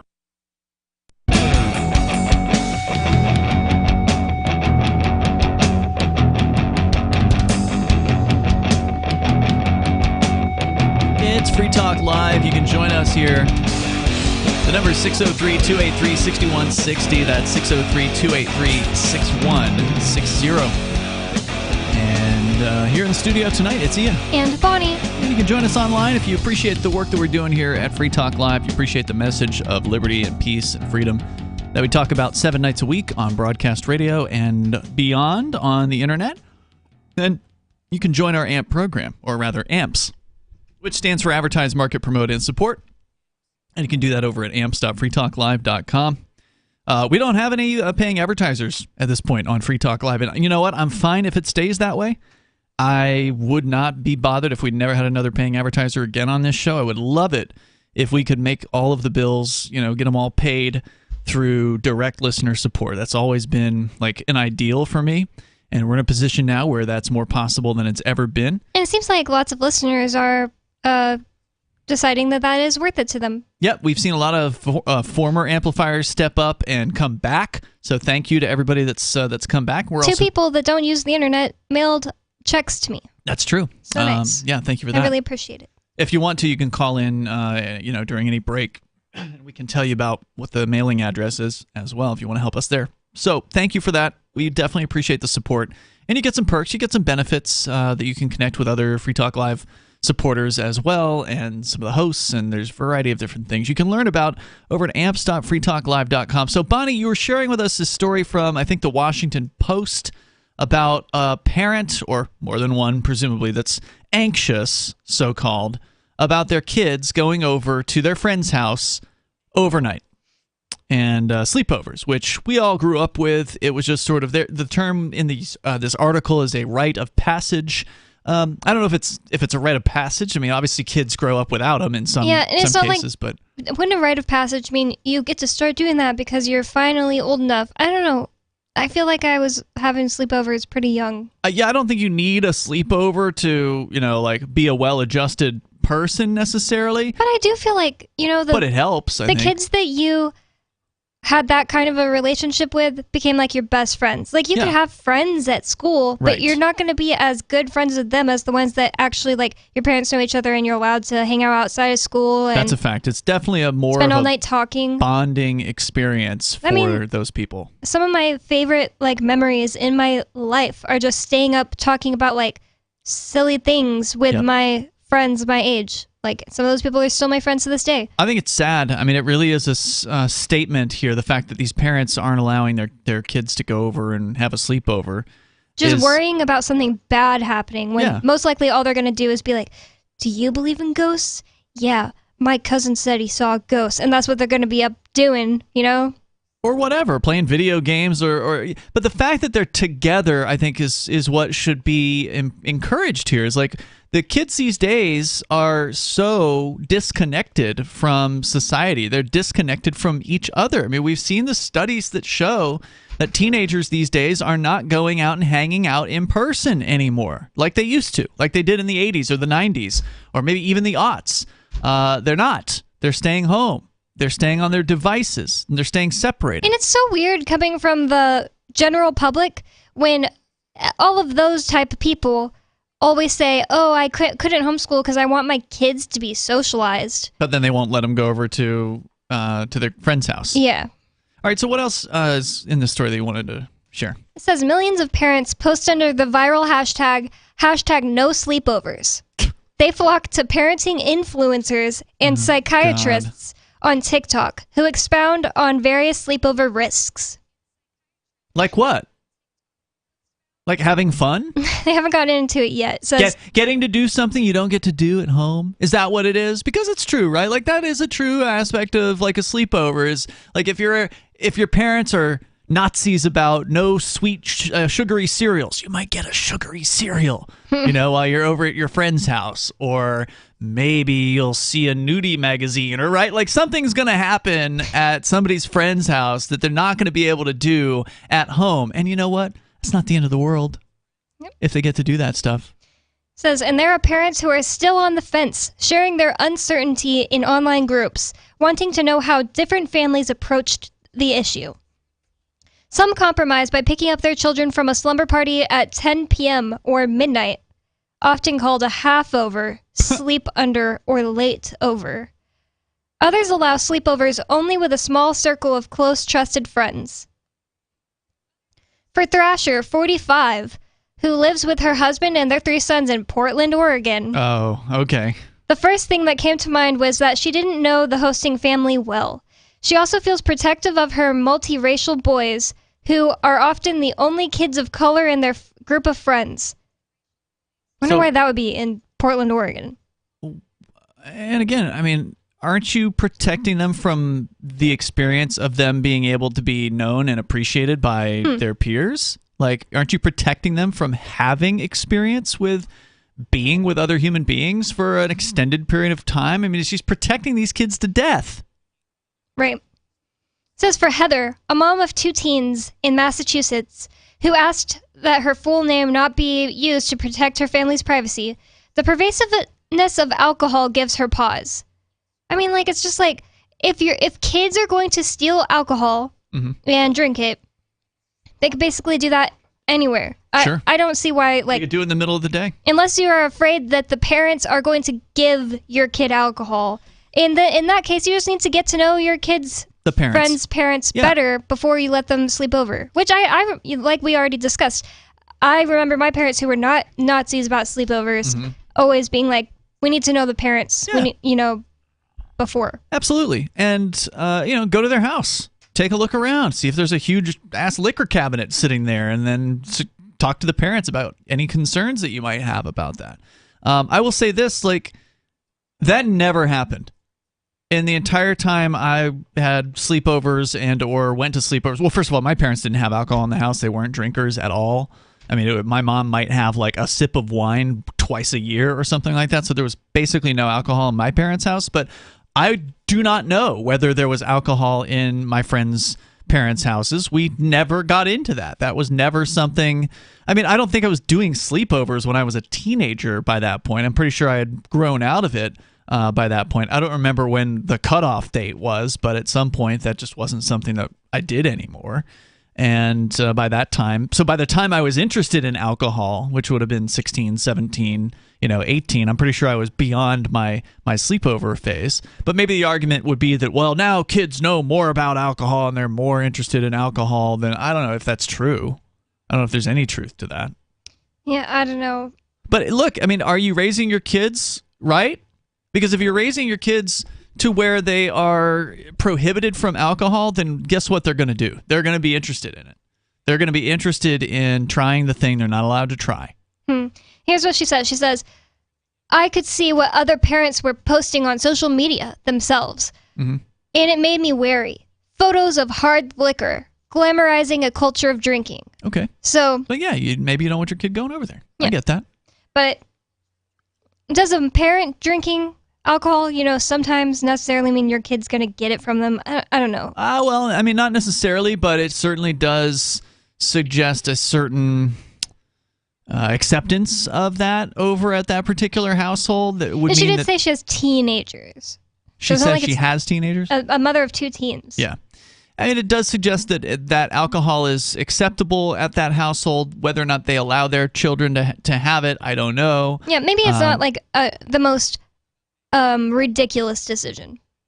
Out to of all keep your these kids away from reasons, it's not the most ridiculous one. But wait, just to clarify, I just don't know. Are we talking about Miss Thrasher in this case still? No, it's Heather from Massachusetts now. Okay. Mom of 2 teens in Massachusetts. Right, okay. Well, the only thing I have to say about that is when I was a kid, our friends up the street, one of my best friends, her parents always had lots of alcohol. They were German, and they just had a lot of alcohol. And the one time that she got into it, I wasn't with her. She was by herself. She posted a picture of herself with a liquor on her MySpace, thinking her parents wouldn't see it. They made her post a picture of herself with a piece of paper that wrote, that was my parents' alcohol. I'm a loser for doing that. Or, damn. I'm being such a poser for posting that picture. I didn't drink any of the alcohol, and now I'm grounded for a month or whatever. Did she really not drink it? She just posted the photo? I think that she just posted the photo. Who knows if she drank it? But I just remember, dang, that they were real serious about that. Wow. Just because they had alcohol didn't mean they were just lax about their kids drinking alcohol or whatever. All right, I take it back. I do recall actually staying the night at somebody's house when I was an older teenager, and I did get really wasted on some alcohol on my 17th birthday in that case, and the cops got called. And I was wondering about that story. Called. I was was that at a sleepover, or how did you end up out? It was technically a sleepover, although we obviously weren't sleeping. We were up quite late. The kids' parents' alcohol? Yeah, Dang. It was definitely his parents' alcohol, but they weren't there. They were gone for the weekend or whatever. So it was one of those situations. Stealing. Well, I mean, I didn't steal the alcohol, but I certainly drank the alcohol I was given, and that's more of a problem with parenting, I think, than anything else. I mean, if you're prohibited from drinking by parents, then that's going to lead to kids wanting to know what drinking's like. And then they're only going to learn how to drink from their friends who don't know how to drink. I never knew about responsible pacing, right? Responsible drinking. Did not learn that until I was well into my 20s, until I finally had some positive influences in my life in that way. Had my parents actually taught me how to drink, had my parents actually, set me down with some beers or some wine or whatever, and actually had me do that with them at their house. And again, they weren't drinkers, but they could have, I'm sure, for that reason if they'd wanted to. I think that was a mistake on their part. And I don't have a lot to criticize my parents about. I think they did a pretty good job generally. I mean, they didn't abuse me or anything like that, but I think keeping kids away from things like that they're going to encounter. I mean, I'm not saying you should smoke crack with your with your kids or whatever, but alcohol is a fairly pervasive thing in American culture. There's a very good chance your kids are going to come across it at some point. So, do you want them to have a healthier attitude towards it, or do you think the total prohibitionist view is going to work? It does seem that in America, it's like anytime somebody turns 21 and they start drinking alcohol, not everyone that I know, but it seems like most people I know have at least a little phase of like getting blackout drunk every time they drink, because it's like wait. You actually know people who didn't drink before 21? Well, I wouldn't say didn't drink before 21 at all. I just mean, now they're allowed to buy it and they're out of the house. Most of the people I know is actually a different story, Bonnie. They've drunk so much prior to 21 that when they turn 21, they're actually done with it. I think that, I seriously think that more people are not interested in alcohol as weed anymore. Like when I was in high school, I didn't want to tell this story because I don't know if my parents are listening, but I drank alcohol once at a friend's house. Yes, It was stolen from her dad's, and it was beer, and we each just drank like a beer, and we had never drank before. And this was, how old were you? It was 2011, so I was 14. Okay. And we were just like, this sucks. Like, why do people like this instead of weed? And that was my attitude until I was 19. I didn't want to drink again. I was like, why would I want to do this instead of smoke weed? And then what happened at 19? I had a friend that was older, and she just would let me have a little bit of wine at her house sometimes. And I ended up liking alcohol more. I'd get people to buy alcohol for me. And I liked alcohol and weed at that point. And then it's just the older you get, the more alcohol makes you feel horrible, even if you don't get crazy drunk. So now I just don't want to drink it at all because it just makes me feel horrible because I guess I'm old. You're definitely not old, but you have come to the conclusion that it does not benefit you. Yeah, and the other thing is just the more you know about health, the less you want to dehydrate your body for no reason. Yeah, and especially it does when that. Stuff like kratom is just better to me. I don't want to be out of control of my body. I don't like that idea, being out of control of my body for an extended period of time. I don't want to do that. It's creepy, and you wake up feeling awful and embarrassed. Oh, what did I say? I don't want to feel like that ever again. It's awful. So this whole no sleepovers thing, hashtag no sleepovers, and it is a thing. I did search for it here. This sounds to me like helicopter parents. This sounds to me like the hovering parent that's always worried about what their kids are doing. They don't want to give them any kind of freedom. This is the antithesis of the free range kids viewpoint, which I'm a big fan of. I like the idea of free range kids. What else? Ariel Sullivan, this is a third mom, a 37-year-old mother of 2 in New Jersey, says she doesn't want her kids on screens all night. I get very upset when I pick up my kids from a play date and hear, oh, we watch TV the whole time, she says. I want my kids to be outdoors. I want them to be playing at night and learning how to socialize. I don't think that she was specifically saying at night. I think she was saying she's afraid that if she's not watching them, they're going to be on screens all night. It's not the worst excuse either. Yeah, I get that. And if that is truly what is happening at a sleepover these days, if that's what kids are doing, is sitting in the same room together on their phones, then it's what's the point? You're not doing something together. Just because you are physically together and you're on your own devices looking at your own thing, you're not doing something. But the other thing is have a conversation, be brave enough to have a conversation with the parents. Be like, Jimmy can't spend the night if they're going to be on phones. Sorry, that's my rule. That's my rule. Yeah. And if they're like, oh, I'm sorry, then he can't spend the night with us. It's one thing. And maybe you're going to find parents that would say, what, we agree with that. We're going to start enforcing the same thing. Just be brave enough to have conversations with other parents. Because we know a parent who is absolutely no screens until they're old enough to be dropped off at the mall by himself, is what he says. So I could see, because of the things that he's told me about how bad screens are for developing brains, like it's basically like giving your kids crack cocaine, I can understand that being a reason. If it's health reasons, like other than COVID-19, because your kids are not going to die from COVID-19. Well, by the same token, the individual you're talking about, and I don't think he would be embarrassed to say who it is, it's Jay Noon, and we're hopefully going to have him back as a co-host soon for listeners that remember Jay. He's got kids now. He's got 2 of them, and they're young. 1 and 3, I think, are their ages. But Jay is doing a great job, it seems like, raising these kids.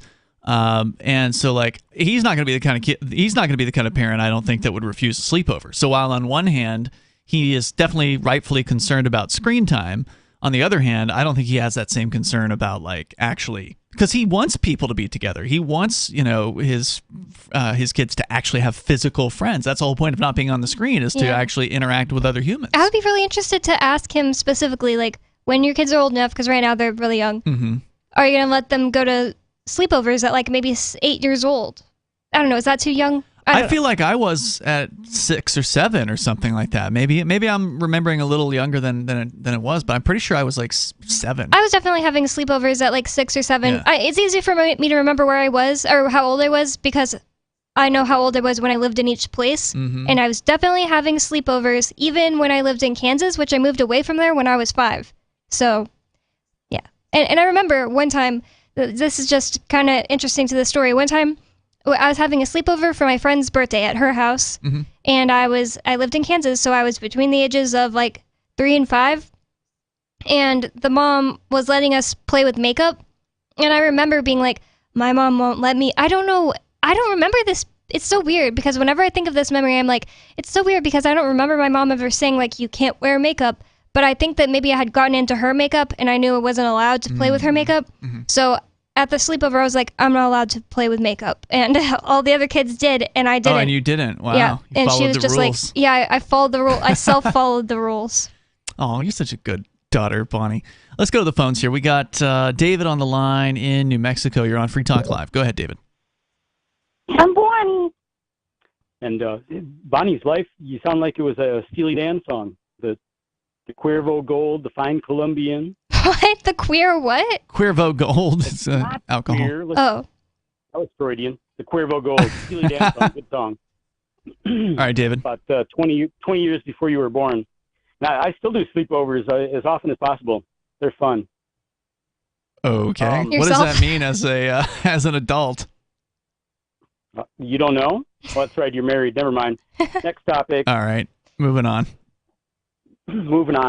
What I called about, you said a bunch of things while you're on hold, but what I called about was that the what do you call it again? The placebo effect doesn't work on everybody. Because it doesn't work on me. What do you mean? Because you don't believe in medical technology or what? No, because I can't explain the workings of your personality, your character, your brain, whatever. But if somebody gives me, somebody meaning a doctor, gives me something, it doesn't work until it works. When you give it, just because you give it to me and you tell me it's going to work, doesn't mean it's going to work. In fact, most of the time when a doctor gives you something, it doesn't work. Unless it's the only thing that works. The things that work really reliably are painkillers and antibiotics, and the rest of the stuff is like it works when it works, and until it works, it ain't working. Well, it may have something to do with your maybe you're skeptical towards doctors in general. I think a lot of people believe in doctors, and so therefore when the doctor says take this, it'll help cure your blah blah blah, whatever the problem is, they believe it. Or the other way, like when a doctor says you have blah blah blah disease, you're just going to believe it. You're going to die soon, and then they die soon because they bought the story. But I could totally see that, David, that maybe it just doesn't work on some people as much who, think harder. Yeah, makes sense. Yeah, well, I worked in a hospital for a couple of years, and so I don't believe doctors. Doctors, I trust doctors as much as I trust some dude selling whatever down on the street corner. Then that explains it. And also, Nikki says the same thing. She's a nurse, and she says the same thing, that she has way less faith in doctors. Well, she knows they're human. She has met a lot of them. Yeah, she knows that they're mistakes. fallible. Yeah. Right. And she works with them, so she knows how often they screw things up. Yeah. Yeah, exactly. And so my advice to people is you can't really do, when it gets down to the nitty gritty, you can't do your own medical work, but you had better be advised to do as much research on whatever you think you got or whatever you may have or whatever they tell you you have. You had better spend a whole bunch of hours researching it yourself, because your doctor ain't gonna.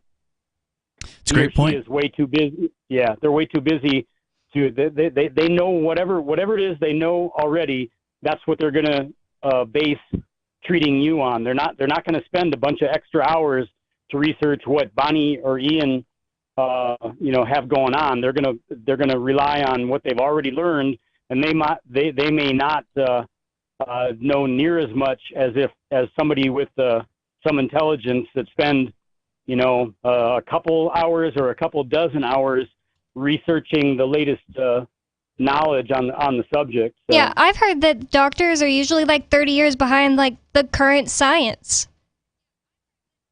But in some cases, I'll give them more credit than that. But yeah, in some cases, if they graduated from, if they graduated from medical school, did their internship 30 years ago, that's primal in how they're going to behave in the future, and they'll update themselves as often as they have time for. But they just don't have any time. They're so busy. I mean, if you got to work 60 hours a week, 40 minimum, 60 likely, 80 possible, after you're an established doctor, you just don't have time to do a whole lot of things other than what the law forces you to do in the form of the continuing education. Yeah, that's a great point, David. And that's only a couple hours here and there. Yep. Thank you for the call tonight. Definitely appreciate hearing from you. Any other takeaways from this story, Bonnie, that you wanted to share that you have? Because it's really interesting. Well, this says guns are a top concern for Casey Calavier, 56, who has a 10-year-old son. Before his family moved to the Pacific Northwest last year, many of their neighbors in their Texas community kept firearms at home. Sleepover invitations also meant explaining that he and his husband were gay parents. People didn't always know. They just knew our kids were friends in school. Mm-hmm. So it meant coming out again. I wonder where in Texas, because it's like my ex-best friend I referenced earlier, we went to high school together, and his parents were just okay with him being gay from the moment he was 3 years old and started acting gay. And they're from Texas. They're from there. It really depends on where in Texas. Interesting story. I wish we had more time to talk about it, but go ahead and send that over to me, Bonnie, so we can make sure it gets up on our social media so people can dig into this on their own. And of course, if you wanted to call on this but you didn't get time tonight, just call us tomorrow. We'll be happy to talk to you at that time about whatever's on your mind. In the meantime, you can join us at social.freetalklive.com. We'll see you tomorrow night. On Free Talk Live, we're bringing people to the ideas of liberty every day. From wrestling superstars like Glenn Jacobs. You guys really are having an impact, I believe. Like I said, a lot of where I am now is due to listening to Free Talk Live. You changed my mind on some very important issues years ago. To random people tuning in on the radio. I was kind of stuck in the left-right paradigm. I heard your show by chance on a Saturday night. From there, I went on, joined the Free State Project, and become an amplifier. So, I mean, that's really the reason why I amp, is because I know that if it wasn't for you guys being on as many stations as you are, I never would have found the ideas of liberty.